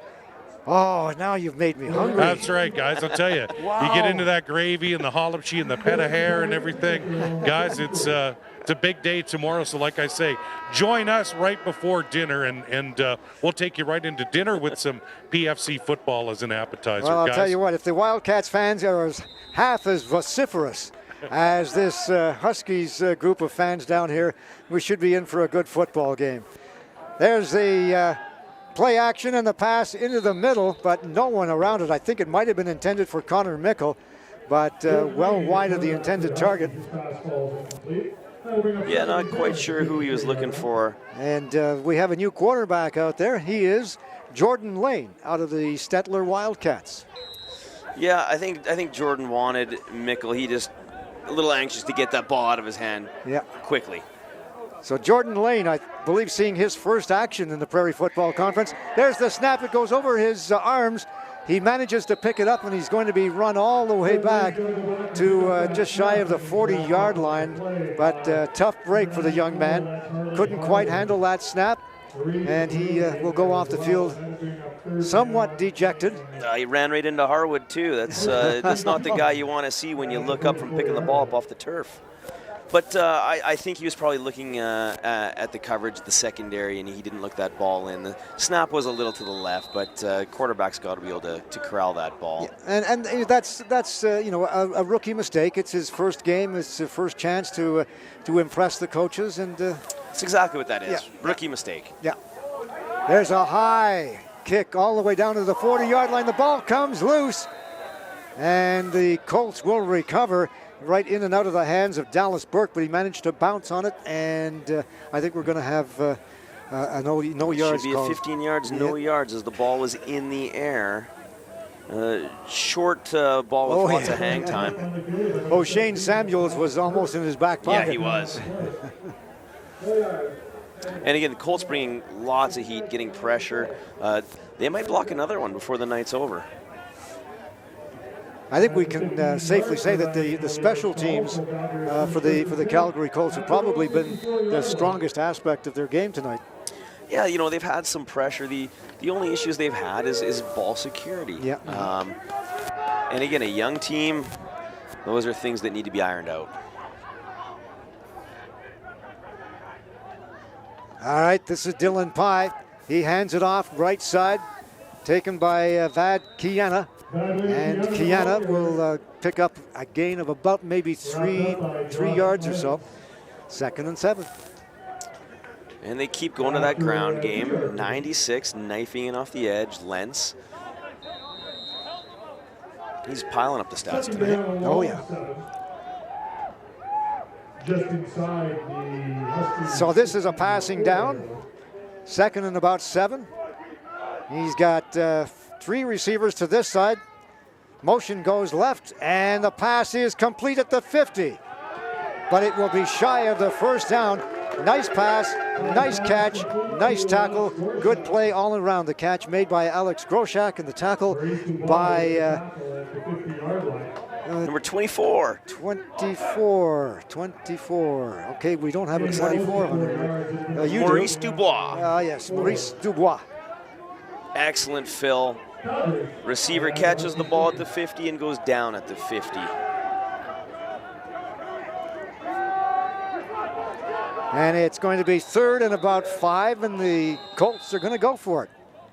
And why not? At this stage of the game in the 4th quarter, down 39-0. And it's going to be a timeout called, and the Huskies making the call. Well, I don't know if the Huskies were caught off guard. I think they might have been, yeah. They probably thought the Calgary would be punting the ball, but again, in the 4th quarter, when you're in rebuild mode with a young team, I think this is the coaching staff saying, hey, let's just go out there and play some football. Make something happen right now. They're not going to win this game tonight, but they're going to build ahead for 2019. Well, it's 39-0. What was the score at the end of the first half? 38-0. And that's a moral victory for Calgary. Exactly. They've allowed 1 point in this second half. And again, you know, coach, sometimes you roll your eyes at the moral victory, but when you know you're coming into a game, when you're overmatched, if you can hold the opposition in the second half and gut out a tie or even come ahead on the scoreboard in one half of football, you can at least walk away with your head held high. 3-man front for the Huskies. Pye takes the snap in the shotgun into the middle. The pass is complete at the 35 to the 30 to the 25. Makes a couple of nice moves and will be tackled and knocked out of bounds just past the 10-yard line. Great run, great catch by Dallas Burke. Oh, he's got some speed. And he's got some moves. Speed on the edge. And that's Wilton preventing him from getting into the end zone, I believe. Number 12, Ben Wilton, prevents him from getting the end zone. That's a well-thrown ball, though. Yeah. Again, in stride, allows him to accelerate once he has the ball in his hand. It's a good play, and I really like the motion they showed there from the running back, leaving the backfield to create that quad. That might have been Calgary's best play of the night. So it's 1st and goal. Ball on about the 8-yard line. Dylan Pye at quarterback. The play action gets away from the tackle, fires, and it is going to be intercepted at about the 5-yard line. The Huskies are running this one all the way back. He's gone.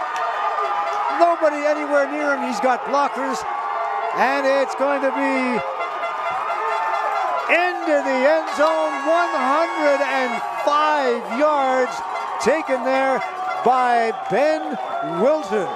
Former quarterback. Well, I'd say playing defensive back's probably a good idea. He had a great game. But pressure early on, 44 with pressure. Woloniski again, who's again had a really active night as well. But that ball should never have been thrown in the first place. He should have just taken the loss. But again, a rookie mistake. Sometimes you just got to eat the ball. Yeah, live to play another down. Yeah. He's trying to make something happen inside the red zone, which they haven't been to all night. So Ben Wilton with a 105-yard pick six. That's 2 interceptions for Wilton tonight. Yeah. 2 interceptions for Wilton, 2 for Hodinski. Could have had 3, but he decided to let one bounce off his head to Wilton. All right, we have an injured Husky player down there on the 5-yard line. Looks like one of the big guys. I don't know if he's just out of breath from a long run like that out there, but if he's holding his arm, it's hard to tell. And just as we were saying how well we thought the defense and the offense were playing for the Calgary Colts, this happens. And again, this happens to young teams. Yep. They get down there, they want to press the issue, feeling the need to score on the first play from the red zone. Rookie Carson Lethbridge, another one of those Spruce Grove Panthers players in his first year. Big guy, 6'5", 240. The injured player, he looks like he's holding his left wrist, so he should be okay. Yeah, and I remember Carson from Spruce Grove with the Panthers. Always have well-coached linemen out there. And big. Oh, yeah. Well, So- you remember Corte and Lawrence five or 6 years ago there. So Luca Capella gets into the action and puts that one through the uprights. Offside will be called, so the play- Not a bad night when your backup kicker gets in. They're having some fun with Ben Wilton down there. I see Shaden Phillip doing the "we are not worthy" bow to him several times. The Well, Huskies, 105-yard return. yeah, the Huskies having some fun along the bench,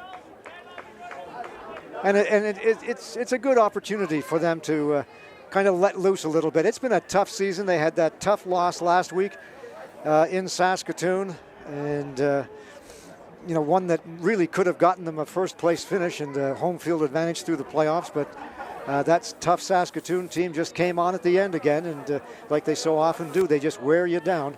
Those big Saskatchewan farm boys, well, I'll tell you, they get you every time. Saskatoon year in, year out. But this is a really good game for the Huskies to go into the Crosstown match again, the Crosstown rematch. Capelli with the kickoff down to about the 10-yard line, and it's taken by Bowers, so he looks like he's okay, and he'll run it back close to about 18 yards, and it'll be first down for the Calgary Colts. We'll see if Bowers stays in the backfield here. Looks like he's going to be out there. He's holding his back. He may have injured himself a little bit more, but he's staying out there. First down for the Calgary Colts. Ball on the 28-yard line.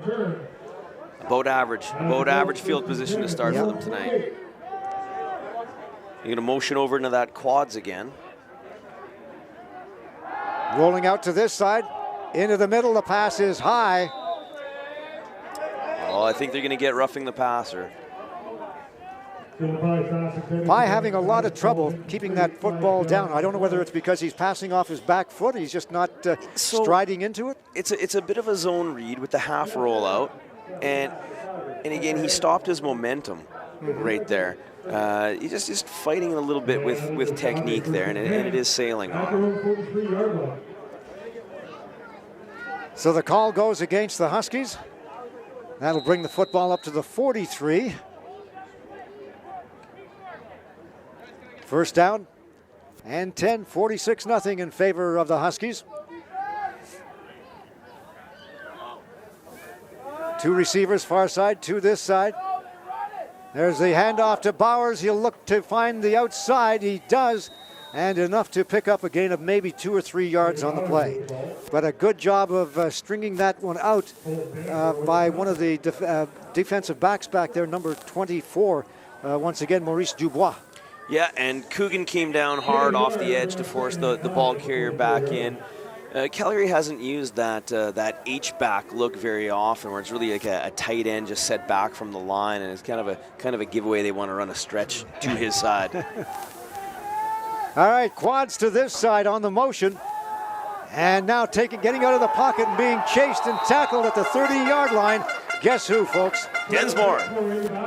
Colton Densmore. Wow, this young man's going to be earning more snaps, I think, for the rest of the season. He's showing he can play tonight. First year out of Calgary, and that's one the Colts wish that they hadn't gotten away from them. Yeah, he's going to be a nice addition for this Huskies team for years to come. He comes off that edge so fast. He's lanky, but he's got a nice dip move that he uses, a little rip around the edge. Evan Aldrich kicking this one away from about the 15-yard line. It's almost blocked. Shamar Booth was in there but couldn't quite get to it in time. The ball bouncing around at the 50. It's picked up there and taken up to the Calgary 50, carried by number 8, Wesley Bookland. That's West Brooklyn picking up that Evan Aldrich punt. And Huskies take over in plus territory again. I like the moves from West Bookland. I mean, the guy is he's not exactly the biggest guy in the world at 5'8", 160, but I'll tell you, he spins, he dekes. He's got them all. Yeah, we had to play, when I was coaching with the Bulldogs, we had to play Spruce Grove twice the year he was in grade 12, but I think he was nicked up and injured because we had a provincial play-in game where he wasn't at running back anymore. He was at DB. That was pretty good. We won that game. Motion goes to the left. Tight ends. There's the handoff. Left side. Taken by number 38, seeing some action. One of your guys, Ben Van Leeuwen. And you didn't think he'd see any action in this game. Well, I'm pretty happy he's carrying the ball now. That's a good carry on first down to get 6 yards up the middle. And again, Ben's one of those running backs who can do a little bit of everything. Catches the ball well out of the backfield. For a high school level, he blocked exceptionally well in the pass protection game because we aired the ball out a lot with Quade Kozak, who's at Queen's University now. Tristan Kohler is out there on the left side as well, one of the tight ends. There's the handoff again, and this time Calgary smells that one out. A nice tackle by number 51, Will Eilers. Yeah, good tackle by Eilers. I think Ben's trying not to fumble. He had that ball double wrapped the whole time when I know a more confident Ben maybe would have thrown a stiff arm out there to pick up that first down. But, first-year player again, rookie. Just important reps for these rookies to get in the game. 3rd and 3. And make that 3rd and 4 with 8:06 to go in the second half. Huskies have this one well in hand.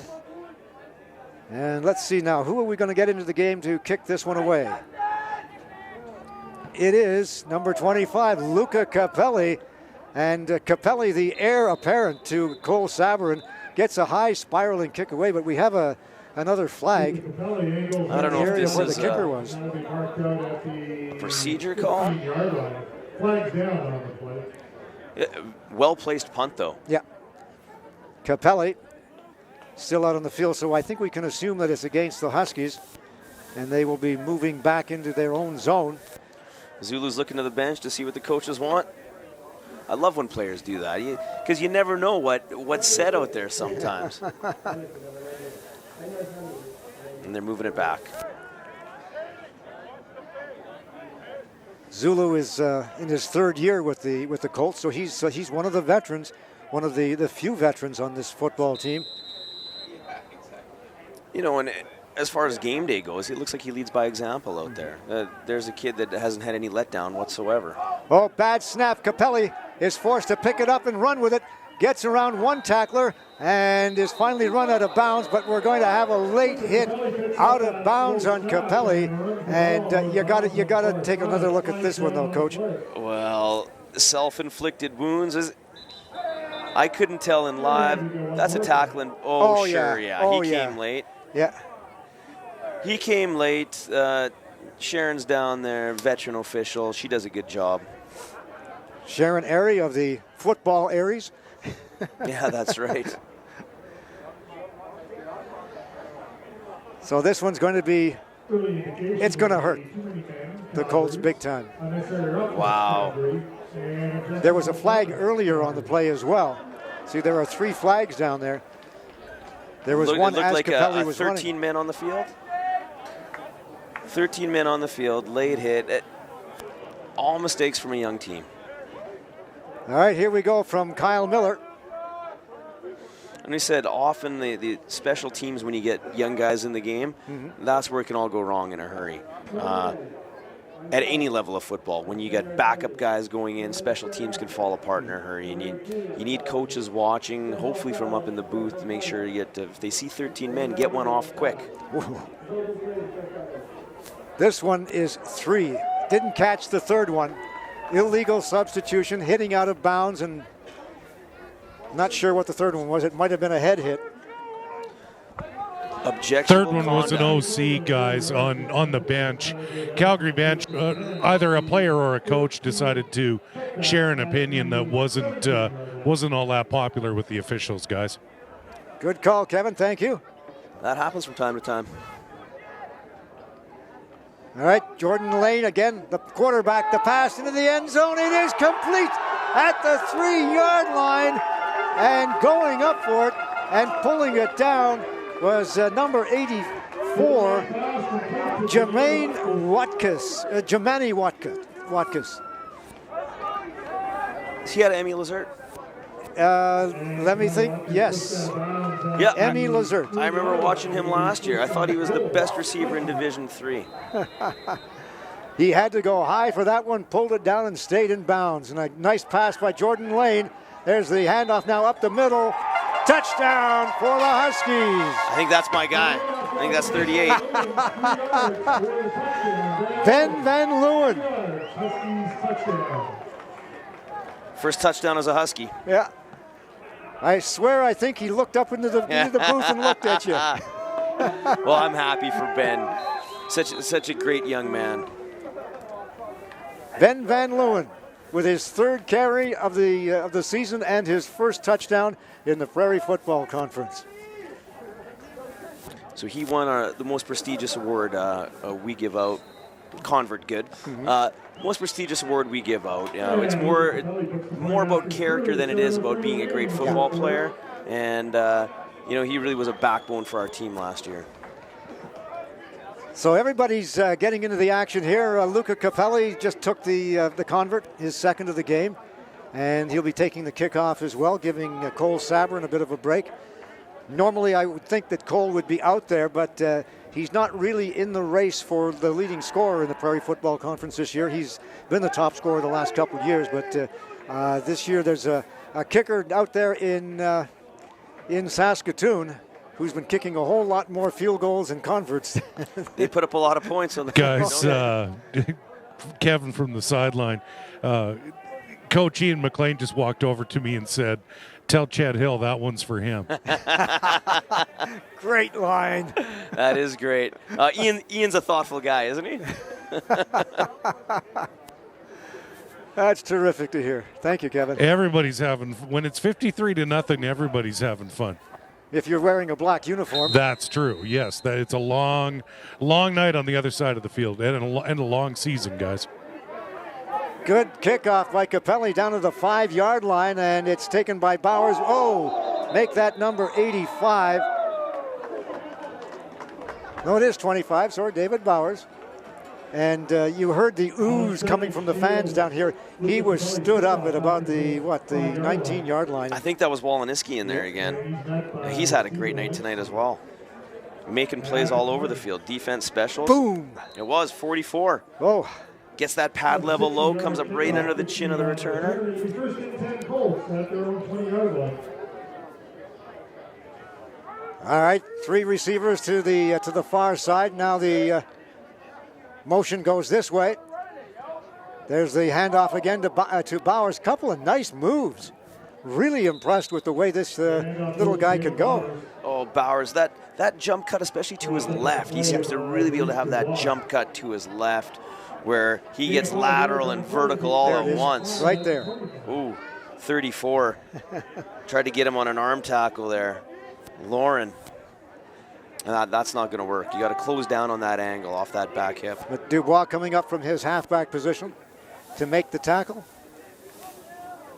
Now back in the pocket. Quick pass into the middle. It is incomplete. In behind the receiver, number 82, Brandon McIsaac, but he was wide open. Wide open, and the ball was just behind him. Yeah. 12 inches. And that makes a big difference. It's on that back shoulder behind the receiver where he has to adjust instead of out in front where it needed to be. So that'll make it 3rd down. And we're just waiting for Aldrich to come out. We'll see if the Huskies set up a return here. 5:55 to go in this 4th quarter. 53-0 in favor of the Edmonton Huskies over the Calgary Colts. Here's the punt. Shaden Phillips getting close. Yeah, it's a short one. It'll bounce backwards, and it'll be picked up there, and looks like it'll be taken out of bounds by 26, and that is Dagbarani Wandi.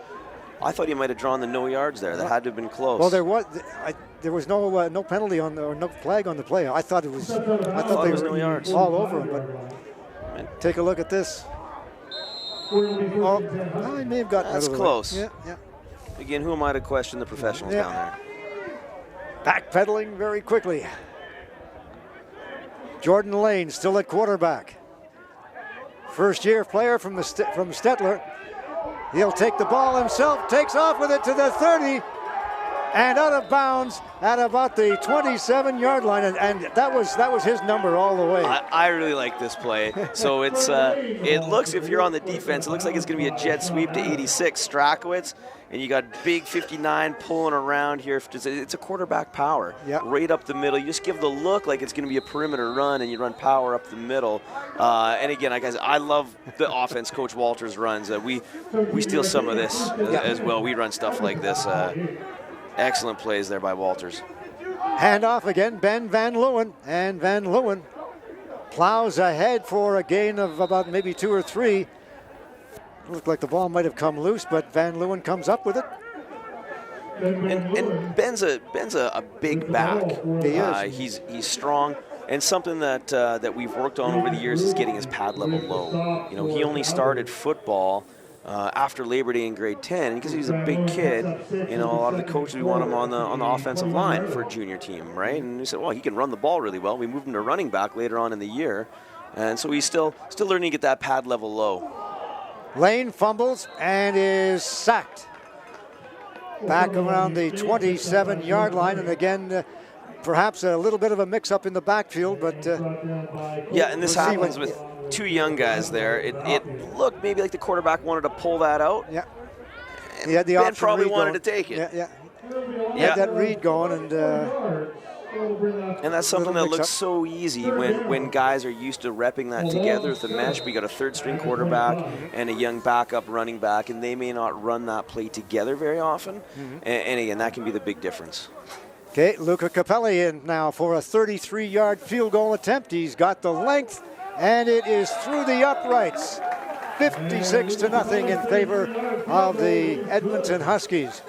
That's a nice-looking kick, down the middle. Capelli was forced into action last year when Cole Sabarin was injured, and he had all kinds of issues. He was a first-year player and had some tough times with the punting and the place kicking. But this year, just watching him just this past quarter or so, he's showing so much more confidence in it. Oh, he is. You know, a big jump up from high. You know, I know he got really good coaching with the Skyhawks, but just that level of football, right? You know, from the high school in the Miles Conference up to this, that's boys to men in a lot of instances. Hand off to Bowers. Stood up at the line of scrimmage. A gain maybe of a yard or so. I think this Husky D-line has gotten better as the game's gone on as well. They seem to be wearing down that O-line, and I know that was a question mark coming into the game with not even a handful of healthy bodies to go in on the D-line and some O-linemen having to get D-line reps during the week. They've done a good job tonight. Corbin Brown has been really impressive at that nose guard position. Yes, he has. And that's such an unsung position, but when you have a good nose tackle, that's the center of your defense. Taking off with it is Pye. He's at the 40 and runs out of bounds and around the 42-yard line. That whole DL, I mean, Densmore and Brown, what a great job they've done. They flushed him from the pocket, and Waleniski closing down. Smart move by the quarterback to live to see another down there. 44 was closing in on him fast.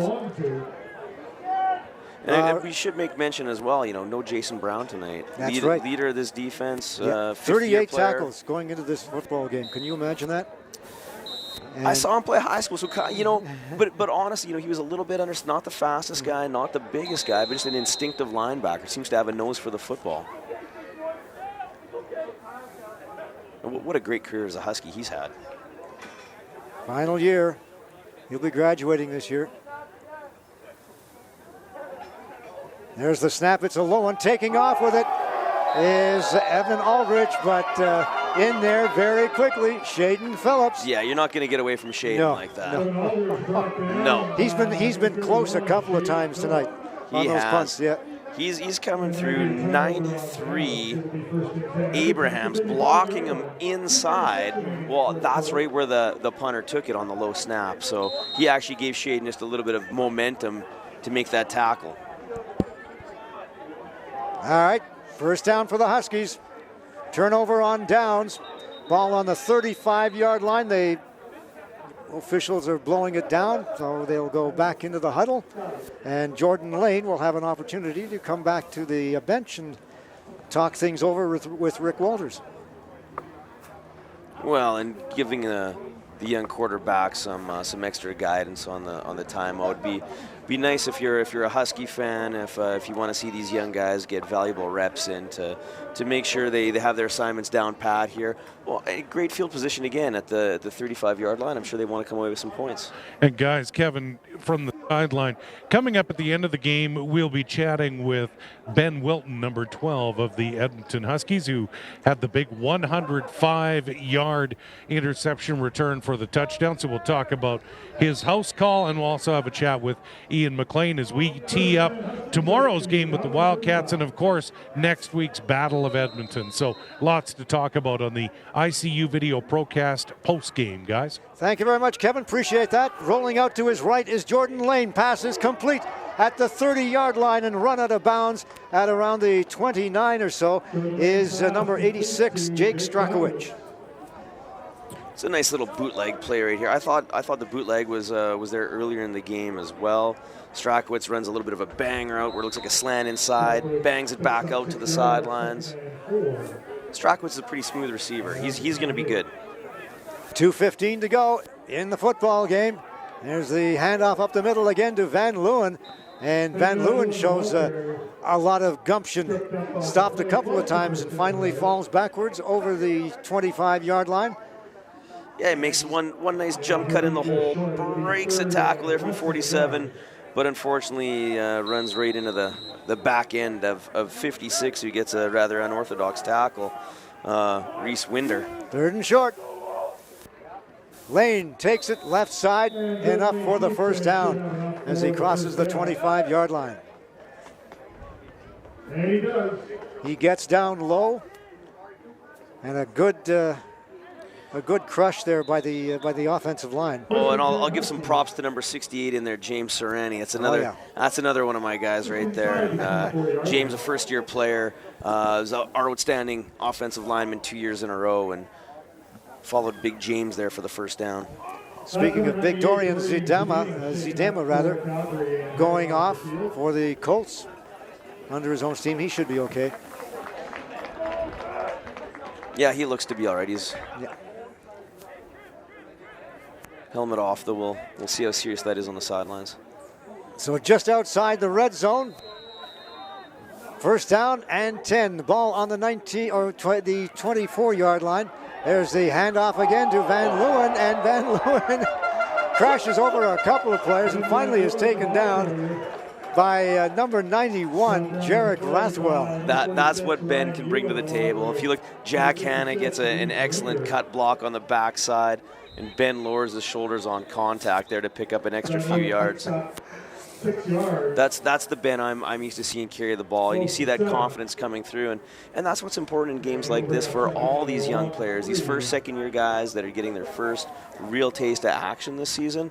You know, hopefully by the end of the game, they have that experience where next week against the Wildcats, they can be put into action, and the coaches will have confidence in them. And that's number 97, Reed McRuby.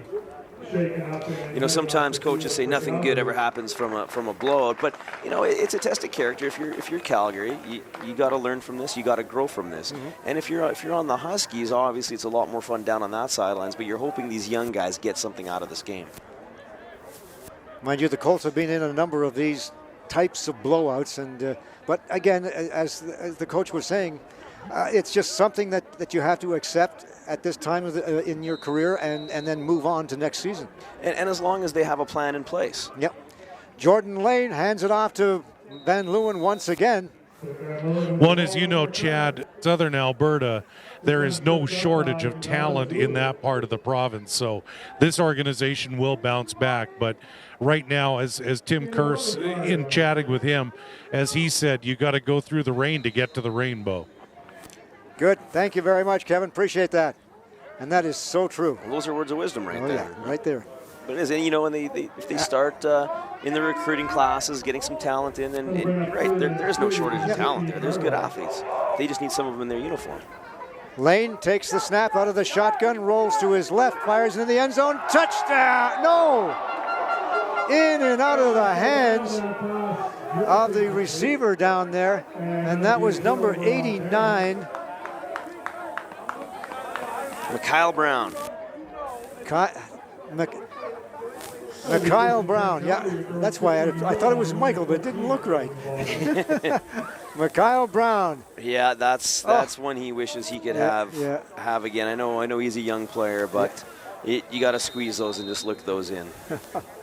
Especially that being that wide open too. Like we said, sometimes those are the hardest ones. They're so wide open. Maybe they're thinking with their touchdown celebration or something. Just look the ball in, secure it.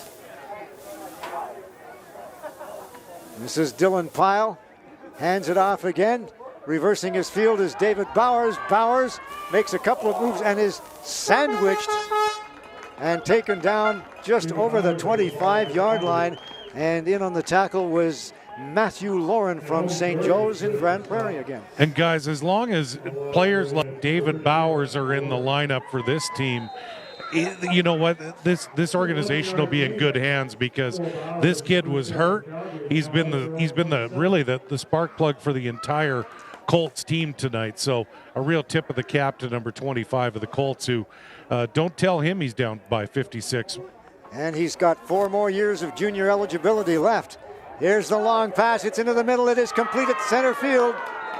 And tackled and pushed back just a little was number 82, Brandon McIsaac. Good pass, too, by Pyle. That one was on the money, right down the center of the field. And yeah, back to Bowers. I mean, I like the burst that kid has. For a young guy in year one, there's a running back they can build around. He's an athlete out there. He's a playmaker. Bowers is the lone setback. Hands it off right side. Bowers takes it over the midfield stripe and just shy of the 50-yard line. And there's that stretch zone play again to that H-back line. A bit of a tip-off when he's lined up that way. And you can see 47 closing down, but you just got to keep pressing down. And that's positive play if you're a Colt. 5 yards on first down, 4.5, 5 yards. And it's going to be second and about 6. Final play of the fourth quarter. Into the middle, the pass is complete at the 10, the 15, and finally tackled at about the 14-yard line was Dallas Burke. Burke, great catch, great run. That's a good ball to end the game on for Calgary. Yeah, a little bit of a positive note, that's all you need. Yeah, that was a well-placed ball to the receiver. He catched it in stride and gain distance. Burke and David Bowers, certainly the offensive stars of this football game. There's no question about that. And stars galore all over the place for that Huskies football team as well. A good team effort from everybody. Yeah, it was a real solid team effort where a lot of different guys got to make plays, offensively, defensively, special teams. I think this is a win that coaches will be very happy with. You know, the amazing part about it is that this 3-4 defense that the Colts run, or that the Huskies run so well, it really showed up tonight with Densmore and Corbin Brown and guys like that, James Ferrugni. Yeah, no, it did. I thought the defense played really well tonight. They get to the ball, they rally, and I noticed that weeks back when they were playing the Wildcats, just the intensity the Huskies brought on defense especially. Coach Tobert has these guys playing good football here on defense. Well, if you can't be intense when you're being coached by Ian McLean, then... Yeah, I don't know what'll get you there if you're not. He is probably one of the most intense coaches I've ever had the pleasure of working with. No question about that. He's done just such a great job over the last number of years, continuously improving this football team to the point now where they are just that far away. Well, he has. It wasn't too long back where the Huskies were struggling, but he's got them. You know, one of the guys that really came up big, he's supposed to be a quarterback, but he intercepted a couple tonight. His name is Ben Wilton, and he's down there with Kevin Donnan. Well, thanks a lot, Dave. And we're going to have to nickname Ben the Doctor because he made a house call tonight. Take us through that play. You pick off the ball at about the 4. Did you think 105 yards later you're going to take one back to the house? I just started running. I mean, I caught the ball, and then I made a quick move, and then I just started down the sideline. I had guys block for me, and worked out pretty good. Now, coming off last week, I mean, the defense obviously wanted to make a statement, and you did tonight. Yeah, definitely. I mean, we didn't play great last week. We had to come in this week and dominate like we did. Now, talk to us about the pressure from the big guys up front, from the defensive line. It makes your job pretty easy when they can get that kind of pressure on the quarterback. Most definitely. Those guys, lots of the interceptions, like mine he was pressured. He rolled out, just threw it up, I caught it and ran it. So, yeah, the big guys are a big part of it. Now, you've got the regular season finale, Battle of Edmonton next week. What do you guys have to do to make a serious run in the playoffs, and what do you have to do to take down Saskatoon? We just got to stay confident. We can play, we can hang with everybody. We just got to keep up, stay up, take this momentum, and bring it on. All right. Well, best of luck the rest of the way, and congratulations on a big one tonight. That was Ben Wilton, number 12 of the Edmonton Huskies. Of course, he had the big pick 6 tonight and another interception, and actually could have had 3. But I'll tell you, a big night for Ben Wilton and a big night for the Huskies, guys. That whole defensive secondary just came up with a huge game. Justin Hodinsky as well, coming up with a couple of interceptions as well. So, statistically, you look at what's happened here, and 205 yards in passing for the Huskies, 194 for the Colts. That looks pretty good on paper. But before we talk about that, let's go downstairs, and I think Kevin has another special guest who's really got a smile on his face. Absolutely. Ted, I guess if you could describe this win tonight, I guess you could say workmanlike. You guys took care of business. Yeah, we liked a little more from our offense in the second half. Really proud of our young guys. We had a lot of young guys playing for a lot of that game. Guy like Matt Coogan coming in, first real game action, did a great job at middle linebacker. A lot of young guys all over the place doing really good work. Got to clean some stuff up. We had a little bit of miscommunication on the sidelines, and that happens when you move guys in, but we got to clean that up, make sure that doesn't happen anymore. Now, looking forward to next week, obviously, you've got it's a big game next week. Close out the regular season against a much improved Wildcats team, but you got through this game tonight. Looking forward now to next week, what does your team have to do? I mean, we have to go out and try to get healthy. Got to try to get some of these guys back that have been nicked up, and make sure that we go out there and prep like we do every week. I mean, we prep and make sure that we're going to put our best performance out there. It's the last game of the regular season, and we have to make sure we're going into the playoffs with positive notes. So we want to make sure that the guys keep prepping, keep getting better, and really the young guys did a good job. They got to keep doing a good job and try to get some of our older guys back. Now, the old adage is defense wins championships, and tonight your defense made a big statement. Yeah, no, defense played well. Again, it was good to see guys get a lot of reps. It was good to see a guy like Ben Wilton, a second-year player, converted quarterback, first year playing DB. I mean, pick 6, 2 pick, that's pretty good. Well, that is head coach Ian McLean. First of all, congratulations on this victory.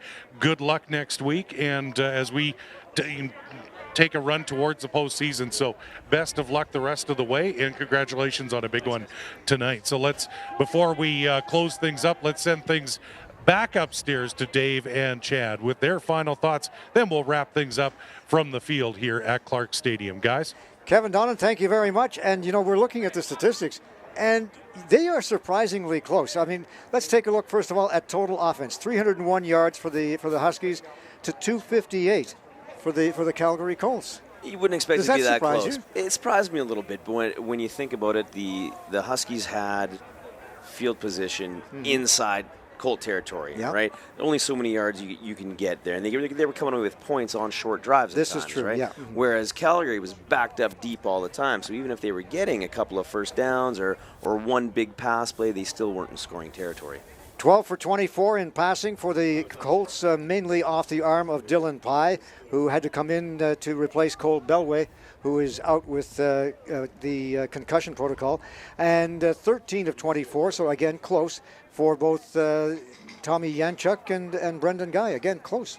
Yeah, and they split duties. I thought both quarterbacks made some really nice plays. Yeah. Tommy's completion percentage was outstanding, and I thought when Guy was in there, he made some beautiful throws. And then to have a third-string quarterback come in and lead a couple of touchdown drives, not a bad night for the Huskies quarterbacks. Bottom line, though, I think anyway the defensive secondary was the difference, and especially for the Huskies. The defense took over, and I mean the secondary to get the interceptions they did, and then to make plays with the ball. But I got to give credit to that D-line as well, because that was a question mark coming in, and they had some pressure off the edge, and they pushed the pocket in the middle. They made it uncomfortable for an inexperienced quarterback. And if a D-line can make it uncomfortable, get the quarterback off his point, DBs benefit. Well, I've certainly been very comfortable and had a great time working with you tonight. We're going to do it again tomorrow, though, when the Edmonton Wildcats are in town, or here at Clarke Park, taking on the always tough Saskatoon Hilltops. They'll have a tough task tomorrow, but hey, anything can happen. That's why you play. That's right. Let's go downstairs and wrap it up with Kevin Donnan. Well, thanks so much, Dave. And that does conclude tonight's Procast coverage of Edmonton Huskies football on ICU Video here in Week 9 of the 2018 Prairie Football Conference season. On behalf of executive producer Rob Zitla, we'd like to thank our entire broadcast crew, the hardest working crew in cyberspace, technical director and camera Dave Foley, our switcher Kevin Kyle, director Alex Testowich, and on camera Terry Farina and Troy Swain. And as Dave mentioned, tomorrow make sure you join us. We will have Procast coverage of the Saskatoon Hilltops versus the Edmonton Wildcats. Kickoff between the defending national champion Hilltops and the Wildcats comes up at 1 p.m. On behalf of everyone here at ICU Video, happy Thanksgiving and thank you for joining us. The final score from Clarke Stadium in Edmonton, the Edmonton Huskies 56, the Calgary Colts no score. Good night from Clarke Stadium in Edmonton.